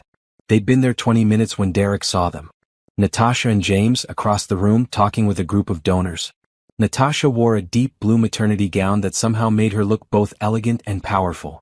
Her belly was very prominent now, she was probably 8 months along. James stood close to her, his hand on her lower back, protective and proud. "Let's go say hello," Amber said, noticing Derek's fixed stare. "No, let's not." But Amber was already moving, drawing Derek along. They crossed the room, and suddenly they were standing in front of the couple that represented everything Derek had lost. "Dr. Coleman, Dr. Harrison," Amber said brightly. "What a surprise to see you here." Natasha turned, her face carefully composed. "Mrs. Patterson. Mr. Patterson. Good evening." "Derek's doing wonderfully," Amber continued, oblivious to or ignoring the tension. "His recovery has been amazing. We were just talking about taking a vacation soon." "That's good to hear," James said politely. "Cardiac recovery requires time, but it sounds like you're progressing well." An awkward silence fell. Derek couldn't stop staring at Natasha. She looked radiant, happy, completely at ease. This was her world, medicine, charity making a difference. He'd never really belonged in it, had never understood why it mattered so much to her. "When are you due?" Amber asked, gesturing to Natasha's belly. 6 weeks, Natasha replied. "Though with twins they might come earlier." "Twins?" Derek repeated before he could stop himself. Natasha's hand moved to her belly. "Yes, 2 girls. We're very excited." "Twins." Derek felt the information hit him like a physical blow. Not just 1 baby but 2. 2 daughters. The family Natasha had always wanted, now building with someone else. Someone better. "Congratulations," Derek managed. "That's wonderful. Thank you." Natasha glanced at James, who smiled at her with such open affection that Derek had to look away. "We should go find our table," James said, clearly sensing Derek's discomfort. "It was nice to see you both." They moved away, absorbed immediately into another conversation. Derek watched them go, watched the easy way James's hand stayed on Natasha's back, watched the way she leaned into him slightly, trusting his support. "Derek." Amber touched his arm. "Are you okay? You're pale." "I need air," Derek said and walked quickly toward the hotel's terrace. Outside, the night air was cool and sharp. Derek stood at the railing, his chest aching, not from his surgery but from a different kind of wound. One that wouldn't heal with time or medication or any amount of skilled intervention. He'd lost Natasha years ago, but seeing her tonight, seeing how happy she was, seeing the family she was creating with someone who deserved her, it made the loss feel fresh again. Real. Final. The terrace door opened and Derek tensed, expecting Amber. Instead, James Harrison stepped out, his expression thoughtful. Mr. Patterson, mind if I join you? Derek wanted to say yes, he minded very much. Instead he shrugged. It's a free country. James stood beside him at the railing, both men looking out at the city lights. For a moment neither spoke. Then James said, Natasha told me about your history. About the marriage, the affair, the miscarriage. Everything. Derek's hands tightened on the railing. What do you want me to say? Nothing. I just want you to hear something. James turned to face him. That woman in there is the strongest, most brilliant person I've ever met. She survived what you did to her and became someone extraordinary. She built a career that saves lives. She earned respect through sheer excellence. And she learned to trust again, to love again, despite having every reason not to. I know, Derek said miserably. I know what I threw away. No, James corrected. You don't, because you never really had her. You had a version of her that you wanted her to be, supportive but not too ambitious, caring but not too focused on her own goals, present but not too demanding of your attention. You never loved the real Natasha. You loved the idea of a wife who made you look good. Derek wanted to argue, but the words died in his throat. Because James was right. I love her exactly as she is, James continued. Ambitious, dedicated, brilliant, focused. I love her late nights in the OR. I love her passion for medicine. I love that she cares more about saving lives than about dinner parties or social status. I love everything you criticized her for. Why are you telling me this? Derek asked. Because I saw how you looked at her in there. Like you'd lost something precious. And I wanted you to know that you did. But it's not a loss you get to mourn. You chose to throw her away. She didn't leave you, you left her. So whatever you're feeling right now, whatever regret or grief or self-pity, you don't get to put that on her. She doesn't owe you closure or forgiveness or anything else. She gave you life itself when she performed that surgery. That's more than you deserved. James turned to go back inside, then paused. She's moved on completely, Mr. Patterson. I suggest you do the same. For everyone's sake. He left Derek alone on the terrace, and Derek felt the weight of those words settle into his bones. James was right. Natasha had moved on. She'd built something beautiful from the ruins Derek had left her in. And he had no right to intrude on that, to burden her with his regrets, to seek absolution she shouldn't have to give. He'd survived physically. The surgery had worked. His heart was beating, would beat for decades more. But emotionally, spiritually, he felt like he was dying anyway, drowning in the consequences of choices he couldn't undo and couldn't escape. When Derek finally returned inside, Amber was talking with business associates. Natasha and James were seated at their table, surrounded by people who clearly respected them, laughing at something someone said. They looked happy. They looked complete. Derek realized he and Amber looked like that too to an outside observer. The successful businessman and his attractive wife. The picture of prosperity. But it was hollow. A performance they'd maintained so long that neither remembered why they'd started. That night, driving home, Amber finally asked, "Are you still in love with her?" "No," Derek said honestly. "I don't think I ever really loved her. Not the way she deserved. Not the way James loves her. That's the problem. I didn't appreciate what I had until I saw her thriving without me." "So what now?" Amber's voice was small, scared. "I don't know," Derek admitted. "I really don't know." But he knew one thing with certainty. Natasha Coleman had won. Not through revenge, not through cruelty, not through any effort at all. She'd won by simply living well, by becoming extraordinary, by finding genuine happiness with someone who treasured her. And Derek would spend the rest of his saved life living with that truth. Dr. Natasha Coleman stood at the front of the teaching amphitheater, a room filled with 50 medical students hanging on her every word. Her pregnant belly made moving around difficult, but she managed, using a pointer to indicate structures on the projected anatomy images. "Cardiac surgery requires 3 things," she said, her voice carrying clearly through the space. "Technical skill, which can be learned. Anatomical knowledge, which can be memorized. And composure under pressure, which must be developed through experience and self-awareness." A student raised her hand. "Dr. Coleman, how did you develop that composure? I feel like I panic every time something unexpected happens." Natasha smiled. "I panic too. Every surgeon does when complications arise.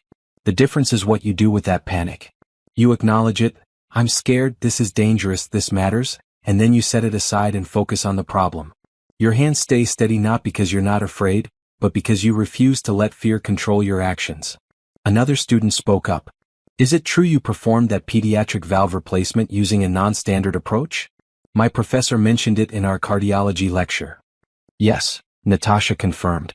The standard approach wasn't working due to the patient's size and anatomy. So we modified technique intraoperatively.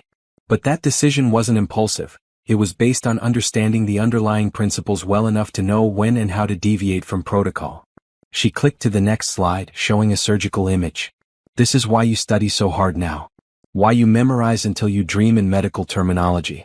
Why you practice on simulators until your hands ache. Because someday someone's life will depend on your knowledge and skill, and you need to be ready. The students nodded seriously, scribbling notes.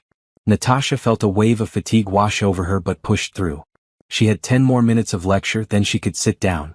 Remember, she concluded, surgery is not about ego. It's not about being the best or getting recognition. It's about the moment when a family gets to take their loved one home healthy. That's the reward. That's what makes the brutal hours and constant stress worthwhile. Questions?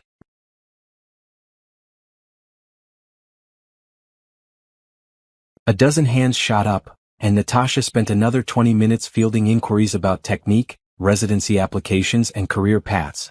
By the time she dismissed the class, she was exhausted. James was waiting outside the amphitheater with a protein bar and water. You did great, but you need to sit down. I'm fine, Natasha protested, even as she gratefully took the food. You're 8 months pregnant with twins and you just stood for 90 minutes teaching, James said firmly. You're not fine, you're stubborn. There's a difference. Natasha laughed, allowing him to guide her to a nearby bench. They sat together and she ate while James rubbed her swollen feet through her shoes without being asked. You don't have to do that, she said. I want to. James looked up at her. I love taking care of you. Let me. I'm not used to it, Natasha admitted. Being taken care of. I know. That's part of what I love about you, your fierce independence. But you can be independent and still let people help. They're not mutually exclusive. A group of residents passed by, several waving respectfully. Dr. Coleman. Great lecture on valve repair last week. Natasha waved back, then turned to James. Did you hear about the surgery scheduled for tomorrow? The 18-year-old with the congenital defect. I did. Are you taking it? I think I should. It's complex, but I've done similar procedures. And Dr. Rodriguez is available as backup if needed. James studied her face. You're not going to take maternity leave until you absolutely have to, are you? I have 6 weeks, Natasha said. Maybe 5. I can do a lot in 5 weeks. Or, James suggested gently, you could rest. Prepare for the babies. Set up the nursery. Take some time for yourself. I'll have months of maternity leave for that, Natasha countered. Right now there are patients who need surgery. There are residents who need teaching. There's work to be done. James shook his head, smiling. You're impossible. You knew that when you asked me to move in with you. I did. And I love every impossible inch of you. He helped her stand. Come on. I'm taking you home for a real meal and a nap. I have rounds. Which Dr. Martinez is covering. I already checked. James took her bag. Home. No.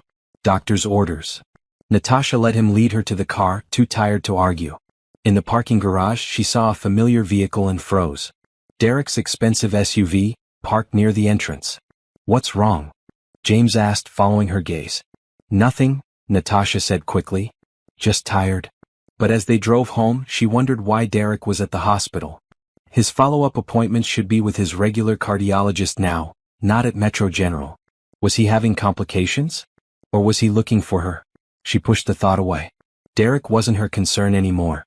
He was just another patient she'd successfully treated. Nothing more. At home, James insisted on cooking while Natasha lay on the couch with her feet elevated.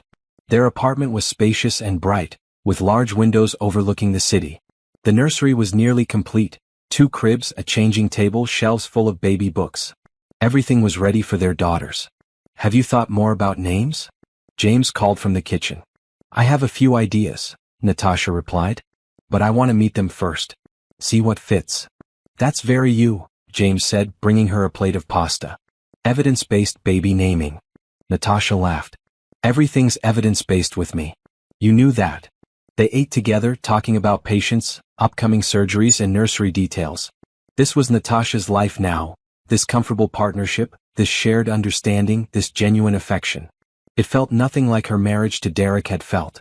Derek had made her feel small, inadequate, like she was always falling short of expectations. James made her feel seen, valued, celebrated for exactly who she was. "I love you," she said suddenly. James smiled, reaching over to take her hand. "I love you too. And I'm so proud of you. For everything you've accomplished, everything you've survived, everything you've become." Natasha felt tears prick her eyes. Pregnancy hormones probably, but also genuine emotion. "I never thought I'd have this. This life. This happiness. After Derek, I thought maybe I wasn't meant for it." "Derek was an idiot," James said bluntly. "He had something precious and didn't value it. But his loss was my gain, so I can't be too angry at him." "He saw us at that charity dinner last week," Natasha said. "He looked miserable." "Good," James said without sympathy. "He should be miserable. He treated you terribly. If seeing you happy makes him feel guilty, that's his problem, not yours." "I know. But sometimes I wonder if I should feel more satisfaction about it. About him regretting everything. And instead I just feel nothing. He's irrelevant to my life now." "That's healthy," James assured her. "Indifference is better than anger. It means you've truly moved on." Had she though? Natasha wasn't sure. She didn't think about Derek daily anymore, but the charity dinner had stirred up old feelings. Not love, definitely not love. But something complicated and uncomfortable that she couldn't quite name. Later that night, after James had fallen asleep, Natasha lay awake feeling the babies move beneath her hands. 2 heartbeats. 2 lives. Her daughters growing strong and healthy. The family she dreamed of having now becoming real. She thought about the baby she'd lost 3 years ago. The pregnancy she'd discovered on the worst day of her life. The tiny shoes she'd bought and never got to use. For a long time, that loss had felt like a punishment, like her body's way of acknowledging her marriage was over. But now, feeling these babies move, she wondered if maybe it had been a blessing in disguise. If she'd had Derek's baby, she'd be tied to him forever. They'd have to co-parent, negotiate custody, maintain contact. She'd never have been truly free to build this new life. Instead, she'd been released completely. She'd moved across the country, healed, found someone better, and created a family that had nothing to do with Derek. She'd won in every way that mattered. The next morning, Natasha was back at the hospital by 6, reviewing scans for the 18-year-old surgery. The congenital defect was complex. The patient had been born with malformed valves that had finally deteriorated to the point of needing replacement. It would be a long surgery, maybe 8 hours. James scrubbed in with her, along with 2 senior residents and a full surgical team. The patient, a young woman named Crystal, was terrified but trying to be brave. "You're in excellent hands," Natasha told her before the anesthesia. "I've done this procedure many times. You're going to be fine." "Thank you, Dr. Coleman," Crystal whispered. "My mom said you're the best. That you saved her friend's husband's life a few weeks ago." Natasha paused. "What's your mom's friend's name?" "I don't know. But she said the surgeon was amazing. That you fixed his heart even though something complicated was going on. She said you were a real professional." It took Natasha a moment to understand. Crystal's mom's friend was Amber, Derek's wife. She'd been talking about Natasha's professionalism, probably without knowing Crystal would end up as Natasha's patient. "Tell your mom thank you," Natasha said. "Now close your eyes. Dr. Kim is going to help you sleep, and when you wake up, this will all be over." The surgery took 9 hours. The defect was worse than the scans had indicated, requiring extensive repair work. Natasha's hands cramped from the delicate work. Her back ached from standing. Her pregnant belly made reaching difficult. But she persevered, focused entirely on the young woman on her table. Finally, it was done. The valves were replaced, the heart muscle was repaired, everything was stable. Crystal would live. She'd have a normal life, fall in love, maybe have her own children someday. All because Natasha had the skill and determination to fix what was broken. In the scrub room afterward, Natasha leaned against the wall, exhausted. "You need to take a break," James said firmly. "No surgeries tomorrow. Doctor's orders." "But." "No buts. That was 9 hours on your feet while 8 months pregnant with twins. You're amazing, but you're not superhuman. You need rest." Natasha knew he was right. "Okay. 1 day off. Then back to work." "We'll discuss that tomorrow," James said diplomatically. As they walked to their offices, Natasha saw Derek in the hallway talking with a nurse. He looked healthier than at the charity dinner. Some color had returned to his face, his posture was stronger. He was recovering well from the surgery. Their eyes met across the corridor. Derek looked like he wanted to approach, but Natasha subtly shook her head and kept walking. She had nothing more to say to him. Nothing he needed to hear. She'd saved his life, proving she was better than his cruelty. She'd built a career he could never diminish. She'd found love he couldn't contaminate. She'd created a future he wasn't part of. That was enough. That was everything. Derek watched her walk away, her pregnant silhouette disappearing around a corner, and felt the finality of it. She was done with him. Completely, totally done. And he had to accept that. He went home to Amber, to his empty marriage, to the comfortable life that felt increasingly uncomfortable. And he tried not to think about the ticking of his mechanical heart, the steady reminder that Natasha Coleman had given him something he could never repay or deserve. Derek Patterson made his decision on a Tuesday evening. He'd been obsessing for weeks, replaying conversations in his mind, drafting and deleting emails, driving past Metro General without stopping. Amber had noticed his distraction, his distance, but when she asked about it, he had no good explanation. The truth was simple and shameful. He couldn't let go. Couldn't accept that Natasha had moved on so completely while he remained stuck in the past, haunted by what he'd destroyed. So he ordered flowers. Expensive ones, 24 roses in soft pink, the color Natasha had always loved. He wrote a card, "Thank you for saving my life. I'm sorry for everything. You deserve all the happiness in the world. Derek." He had them delivered to her office at the hospital. The next day his phone rang. An unfamiliar number. "Hello. Mr. Patterson, this is Dr. Coleman's assistant, Susan. I'm calling regarding the flowers you sent." Derek's heart sank at her tone. "Yes. Dr. Coleman asked me to inform you that she doesn't accept personal gifts from patients. The flowers have been distributed to other patients throughout the hospital. She appreciates the gesture but requests you refrain from sending anything else. Can I speak to her? Just for a minute? Dr. Coleman is in surgery. And even if she weren't, she's made it clear she has nothing to discuss with you. Please respect her wishes, Mr. Patterson." The line went dead. Derek sat staring at his phone, feeling foolish and frustrated. The flowers had been a mistake. But he couldn't shake the need to somehow make things right, to explain himself, to get some kind of closure. Over the following weeks, Derek tried various approaches, each one failing more spectacularly than the last. He sent a handwritten letter to her office. It came back unopened with a formal note from Susan. "Dr. Coleman does not accept personal correspondence from patients. If you have medical concerns related to your surgery, please contact your primary cardiologist." He tried calling the hospital, asking to speak with her. The switchboard operator politely but firmly informed him that doctors could not take personal calls during work hours, and would he like to leave a message? He declined.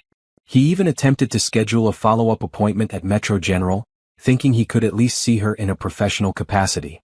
The scheduler informed him that his care had been transferred to his regular cardiologist and that Dr. Coleman would not be seeing him for routine follow-ups. Every avenue was blocked. Natasha had erected professional boundaries that were impenetrable, and her staff enforced them with ruthless efficiency. Derek's obsession grew worse. He found himself driving past the hospital regularly, sometimes parking and watching the entrances. He knew it was unhealthy, possibly even crossing into stalking territory, but he couldn't stop himself. He needed to see her, to talk to her, to somehow achieve the absolution she wouldn't grant. One afternoon he saw her leaving with James. She moved slowly now, her pregnancy making walking difficult. James kept his hand on her arm, protective and attentive. They were laughing about something, completely unaware of Derek sitting in his car 50 yards away. Derek watched them drive off together and felt a wave of despair so intense it made his chest hurt. Not his surgical sight. His heart, the emotional one, the one that had never worked properly and now seemed completely broken. That evening Derek went to a bar. He wasn't much of a drinker. His cardiac medications limited alcohol consumption, but he needed something to dull the constant ache of regret. He sat at the bar nursing a single beer, listening to other patrons talk and laugh around him. Rough day? The bartender was friendly, conversational. Rough life, Derek replied. Problems at work? Problems everywhere. Derek took a sip of beer. Ever do something you can't take back? Something so stupid that it ruins everything good you had? The bartender nodded. Sure. Everyone has. That's being human. What if the person you hurt won't forgive you? What if they've moved on and don't even care enough to be angry anymore? Then you let them go, the bartender said simply. You learn from it, do better next time and let them live their life in peace. That's all you can do. Derek knew the bartender was right. But knowing and accepting were different things. A few days later, Derek's desperation reached its peak. He learned through a business contact that Metro General was hosting a medical conference on cardiac innovations. Natasha would be presenting her research. It was open to the public for a registration fee. Derek registered, telling himself he just wanted to hear her speak, to see her in her element, to understand what made her so passionate about this work he'd never appreciated during their marriage. The conference was in the hospital's main auditorium. Derek arrived early, sitting in the back row, hoping to remain unnoticed. The room filled with doctors, medical students, and healthcare professionals, all eager to learn from the experts. Natasha was the keynote speaker. She walked onto the stage with James, both of them dressed professionally. Her pregnancy was very obvious now. She looked ready to give birth any moment. But her voice was strong and clear as she began her presentation. Minimally invasive cardiac surgery has revolutionized patient outcomes, she began, clicking through slides showing surgical techniques and patient data. By reducing trauma to the body, we decrease recovery time, minimize complications, and improve long-term survival rates. She spoke for 40 minutes, detailing research, showing videos of procedures, answering complex questions from the audience. Derek watched, mesmerized. This was Natasha in her element, brilliant, confident, commanding respect from everyone in the room. She was a force of nature, and he'd never truly appreciated it during their marriage. After the presentation there was a networking reception. Derek knew he should leave, knew staying was pushing boundaries Natasha had clearly established. But he lingered, watching from the edges as people congratulated her, asked for her contact information, expressed admiration for her work. Eventually the crowd thinned. James stepped away to talk with colleagues, and Natasha stood alone for a moment, looking tired. Derek made his move before he could talk himself out of it. Dr. Coleman. That was an incredible presentation. Natasha turned, saw him, and her expression hardened. Mr. Patterson. What are you doing here? I wanted to hear you speak. To understand what you do. That's inappropriate, Natasha said flatly. We're not friends. We're not anything except doctor and former patient. You need to leave. Please, Derek said desperately. Just give me 5 minutes. I need to apologize properly. I need you to understand. Understand what? Natasha interrupted, her voice sharp now. That you're sorry? I know you're sorry. You've made that clear through multiple inappropriate attempts to contact me. But your regret is your problem, Derek, not mine. I don't owe you forgiveness. I don't owe you closure. I don't owe you anything. I just want to explain. Explain what? That you cheated because I was working too much? That you ended our marriage because I didn't prioritize your needs? That you dismissed our baby because it was inconvenient? I lived through all of that, Derek. I don't need explanations. I need you to leave me alone. People were starting to notice the confrontation. James had turned, seeing Derek, and immediately beginning to move toward them. Natasha held up a hand, stopping him, handling this herself. You got your life back, Natasha continued, her voice low but intense. You got to marry Amber, keep your business, continue your comfortable existence. You lost nothing except a wife who was too focused on her career. That's what you told people, right? That I chose medicine over you? Well, you were right. I did choose medicine. And it was the best decision I ever made because medicine gave me purpose, respect, and eventually a family with someone who actually values me. I value you, Derek protested weakly. No, you don't, Natasha said firmly. You value the idea of me now that you see what I became. You value the prestige of being connected to a successful surgeon. You value the ego boost of thinking I still care about you. But you don't value me as a person. You never did. James reached them, his expression carefully neutral. Is there a problem here? Mr. Patterson was just leaving, Natasha said, not breaking eye contact with Derek. He won't be bothering us again. Derek, James said, his voice friendly but with an edge of warning, I think it's time for you to go home to your wife. Leave Natasha alone. She's asked you nicely multiple times. Don't make this become a hospital security issue. Derek looked between them, Natasha's cold certainty, James's protective stance, and felt the last of his hope crumble. They were a united front. There was no crack he could exploit, no opening he could use to insert himself back into her life. I'm sorry, he said one more time, knowing it was useless. I know, Natasha replied.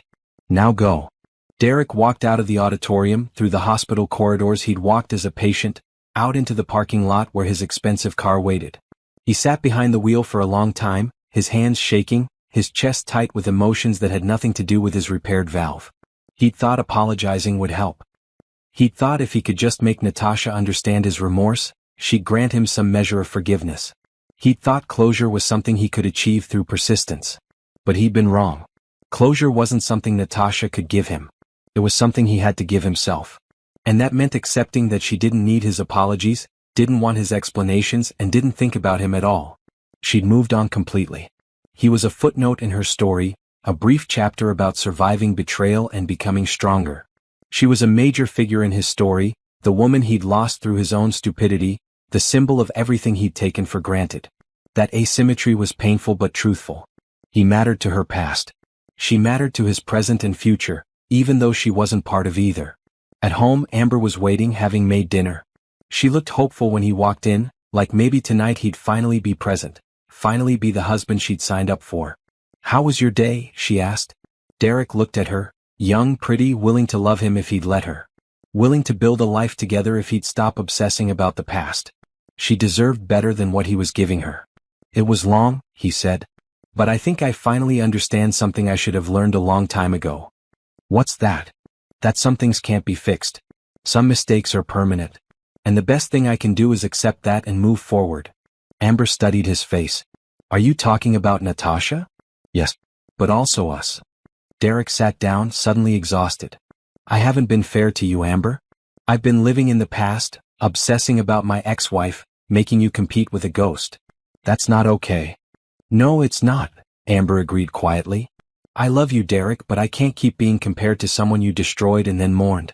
Either you're with me, really with me, or we need to end this." Derek knew she was right. He had a choice. He could keep drowning in regret, keep obsessing about Natasha, keep trying to rewrite history. Or he could let go, focus on his actual present, try to build something real with the person who was actually in his life. "I want to try," he said. "To be present. To move forward. I don't know if I can do it, but I want to try." Amber nodded slowly. "Then try. Really try. Because I'm not waiting forever." They ate dinner in careful conversation, both of them navigating this new honesty between them. It wasn't perfect. Derek still felt the ache of regret, still thought about Natasha more than he should. But maybe that was okay. Maybe he could carry those feelings while also trying to be better for the person who'd chosen to stay. Meanwhile, at the hospital, Natasha had gone into labor. Her water broke during the reception, and James had rushed her to the maternity wing, calling ahead to their obstetrician. "Twins don't wait for convenient timing," Dr. Sarachin said cheerfully, examining Natasha. "But you're both doctors. You know that." "I know," Natasha said through a contraction. "But I had 2 more surgeries scheduled this week." "They'll manage without you," James said firmly, holding her hand. "Right now you focus on bringing our daughters into the world." The labor was long, 16 hours, but uncomplicated. Just after dawn the next morning, 2 healthy baby girls were born, each weighing just over 5 pounds. Natasha held them both, these tiny perfect humans she and James had created, and felt a completeness she'd never experienced before. "They're beautiful," James whispered, tears streaming down his face. "You're beautiful. This is everything." "This is everything," Natasha agreed. In that moment, Derek Patterson didn't exist in her thoughts. Her failed first marriage was irrelevant. The pain of her previous miscarriage was healed. There was only this: 2 babies, 1 partner, a life full of love and purpose and meaning. She'd won. Not through revenge or retribution, but through simply living well. Through becoming someone extraordinary. Through finding happiness despite the pain of her past. And that was the greatest victory of all. 6 months passed with the beautiful chaos that only newborn twins could bring. Natasha had taken a full 3-month maternity leave, longer than she'd initially planned, but James and the hospital administration had insisted. "You can't save other people's hearts if you don't take care of your own family," the chief of surgery had told her, and Natasha couldn't argue with that logic. Her daughters, Grace and Hope, names chosen for their meaning rather than their popularity, were thriving. Grace was the serious one, studying faces with intense concentration. Hope was the smiler, finding joy in everything. James was an exceptional father, getting up for night feedings without complaint, changing diapers with practiced efficiency, singing lullabies in his off-key but enthusiastic voice. Monica had visited from across the country, holding the babies and crying happy tears. "You did it, Tasha. You survived everything and built this beautiful life. I'm so proud of you." Natasha had felt that pride too. Every morning when she woke up to baby sounds and James making coffee, Every evening when they sat together as a family, she felt the weight of how far she'd come. From the woman crying on Monica's couch 3 years ago to this. A mother, a partner, a successful surgeon. When she returned to work, it was with renewed purpose. The time away had reminded her why medicine mattered, why saving lives was worth the exhaustion and stress. But it had also taught her balance, that being an excellent surgeon didn't require sacrificing everything else. Her first surgery back was a complex valve replacement on a 60-year-old grandmother. The woman reminded Natasha of her own mother, who'd passed away years ago. She performed the surgery with the same meticulous care she always did, and when the grandmother woke up and immediately asked about her grandchildren, Natasha understood completely. "They're waiting for you," Natasha told her. "You'll be home with them soon." Life settled into a new rhythm. Surgeries and rounds, teaching and research, balanced with family time and self-care. James had taken a step back from his own surgical schedule, mentoring more and operating less, giving himself time to be present for the twins. They'd become partners in every sense, professionally, domestically, emotionally. Then came the letter. Not addressed to the hospital but to their home. A thick envelope with Derek's return address. Natasha held it for a long moment, deciding whether to open it or throw it away unopened like the others. James, feeding hope while Grace napped, noticed her hesitation. "From him?" "Yes." "Are you going to read it?" "I don't know. Does it matter what he says?" "Only if you need to hear it," James said carefully. "I support whatever you decide." Natasha opened the envelope. Inside was a handwritten letter, several pages long. She almost stopped after the first paragraph, but something made her continue. "Dear Natasha, I know you don't want to hear from me.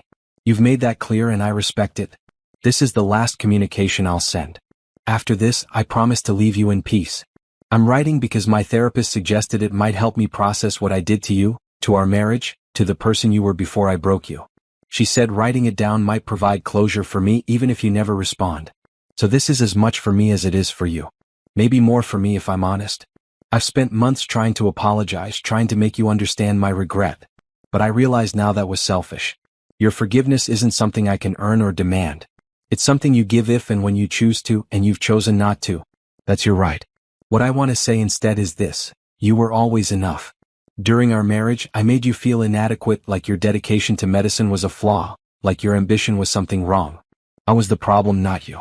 I was insecure about my own achievements and resentful that you were building something more meaningful than real estate development. I wanted you to be smaller so I could feel bigger. That was cruel and unfair. I destroyed our marriage not because of anything you did wrong, but because I was too immature to appreciate what I had.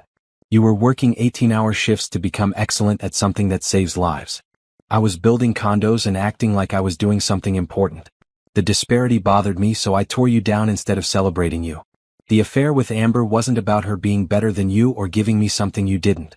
It was about ego and cowardice. She was easy. She didn't challenge me or make me feel inadequate by being extraordinary. She just agreed with everything I said and made me feel like I was impressive.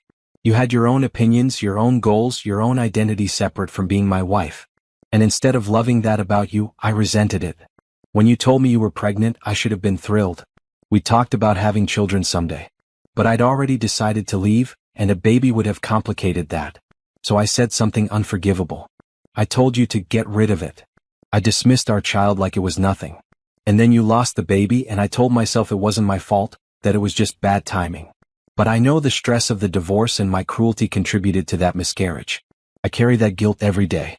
I've seen you twice since the surgery, at the charity dinner and at your presentation. Both times I saw how happy you are, how successful you've become, how loved you are by James and respected by your colleagues.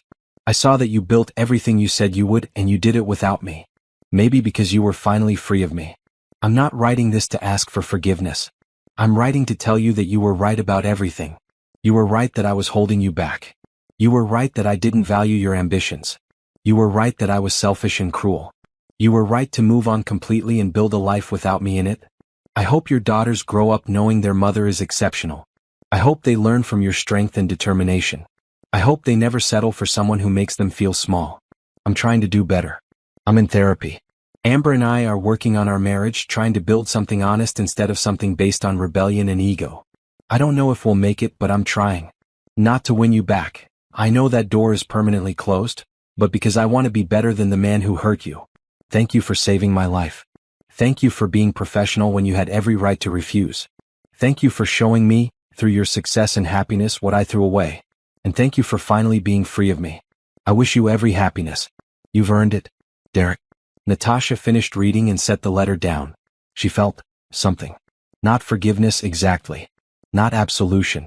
But maybe understanding. Derek had finally stopped trying to minimize what he'd done. He'd stopped making excuses. He'd accepted responsibility and acknowledged the full weight of his cruelty. It didn't change the past. It didn't heal the old wounds instantly. But it felt like the period at the end of a long, painful sentence. Final. Complete. What did it say? James asked gently. That he knows he was wrong. That I was always enough. That he's sorry. Natasha looked at her sleeping daughter. Everything he should have said 3 years ago but didn't. How do you feel? Like I can finally close that chapter completely. Not because he gave me permission but because he finally stopped trying to rewrite history. He accepted the truth. That feels like closure. James nodded. Are you going to respond? No. What would I say? I don't forgive him in the way he probably wants. I don't wish him ill, but I don't particularly wish him well either. He's just someone I used to know. Someone I've moved past. Responding would reopen a door I want to stay closed. That's fair. Natasha put the letter in a drawer. Maybe someday she'd show it to Monica, or maybe she'd just leave it there, unimportant and forgotten. Either way, it didn't have power over her anymore. 3 weeks later, Natasha received a phone call from Stanford University. They wanted her to present her research on minimally invasive cardiac surgery at their annual medical symposium. It was one of the most prestigious conferences in the field, attended by the best cardiac surgeons in the world. It's a huge honor, James said when she told him. You should absolutely go. But the girls will be fine for 3 days with me, James assured her. This is important, Natasha. This is your work being recognized at the highest level. Don't turn it down. So Natasha went to Stanford. She presented her research to a packed auditorium, fielded questions from renowned surgeons, networked with colleagues who'd followed her work. It was intimidating and exhilarating. During the conference dinner, she sat next to Dr. Patricia Rodriguez, her former mentor. I'm proud of you, Dr. Rodriguez said. When I met you 3 years ago, you were brilliant but broken. Look at you now. You're one of the leading cardiac surgeons in the country, and you're only 32. I had a good teacher, Natasha said. And you had determination, Dr. Rodriguez replied. You could have let what that man did to you destroy your career. Instead, you used it as fuel. That's rare. That evening, alone in her hotel room, Natasha allowed herself to reflect on her journey. 3 years ago, she'd been a resident whose world had collapsed. Divorced, grieving a miscarriage, unsure if she could continue. Now she was a senior cardiac surgeon, a mother, a partner to someone who loved her completely, and a presenter at Stanford's medical symposium. She'd won. Not through revenge. Not through making Derek suffer. But through sheer excellence and determination. She'd become everything he'd told her she couldn't be. She'd proved him wrong in every way that mattered. The next day, her presentation was covered by several medical journals. The headline in Cardiac Surgery Today read, Dr. Natasha Coleman's innovative techniques revolutionize valve replacement outcomes. There were quotes from other surgeons praising her work, mentions of her research, details about her success rate. Natasha sent a photo of the article to James and Monica. James replied immediately, That's my brilliant fiancé. The girls and I are so proud. Wait, fiancé? Natasha stared at the message. They'd talked about marriage eventually, but James had never formally proposed. Her phone rang. Surprise ruined, James said when she answered, laughing. I was planning to ask properly when you got home. With a ring and everything. But I got excited and accidentally jumped the gun. Ask me now, Natasha said, smiling. I can't. You can't see the ring. It's a whole thing. Just pretend you didn't see that message. Act surprised when you get home. I love you, Natasha said. I love you too. Now go accept more accolades and stop ruining my proposal plan. When Natasha returned home 3 days later, James was waiting with the twins, a candlelit dinner, and a ring that took her breath away. He got down on one knee right there in their living room while Grace and Hope babbled happily in their playpen. Natasha Coleman, you are the strongest, most brilliant, most exceptional person I've ever met. You've taught me what it means to truly partner with someone, to celebrate their success, support their dreams, and build a life together based on mutual respect and genuine love. Will you marry me? Yes, Natasha said, tears streaming down her face. Yes, absolutely yes. The ring fit perfectly. They kissed while the twins clapped their small hands, delighted by the excitement even if they didn't understand it. That night, after James had fallen asleep, Natasha stood at the window holding Hope, who'd woken for a late-night feeding. She looked out at the city lights, at the world that had once seemed so dark and now felt full of possibility. She thought about Derek briefly, not with anger or pain but with indifference. He was living his life somewhere in this city. Maybe he and Amber were happy. Maybe they weren't. Either way, it had nothing to do with Natasha anymore. She'd survived his betrayal. She'd built something beautiful from the ruins. She'd proved that the cruelty of one person didn't have to define your entire life. She'd won by becoming someone extraordinary, someone respected, someone loved. And now she was getting married to a man who valued every part of her, who celebrated her ambition, who shared her dreams. She was raising daughters who would grow up seeing their mother as strong and capable. She was saving lives, teaching residents, changing medicine. This was her victory. Not dramatic. Not vengeful. Just a quiet, profound triumph of survival and excellence. Hope finished nursing and fell asleep in Natasha's arms. Natasha carried her to the nursery, placed her gently in her crib beside Grace, and stood watching them both breathe peacefully. "You're going to have such a different life than I did," she whispered. "You're going to know you're valued. You're going to see what partnership looks like. You're going to learn that you can be ambitious and loving, successful and kind, that you don't have to choose between career and family. You're going to know you're enough exactly as you are." She kissed them both and returned to bed, sliding in beside James, who automatically reached for her even in sleep. This was happiness. This was success. This was everything she'd ever wanted and more than she'd dared to hope for after Derek. She'd won. Completely, finally, beautifully. And Derek, wherever he was, knew it too.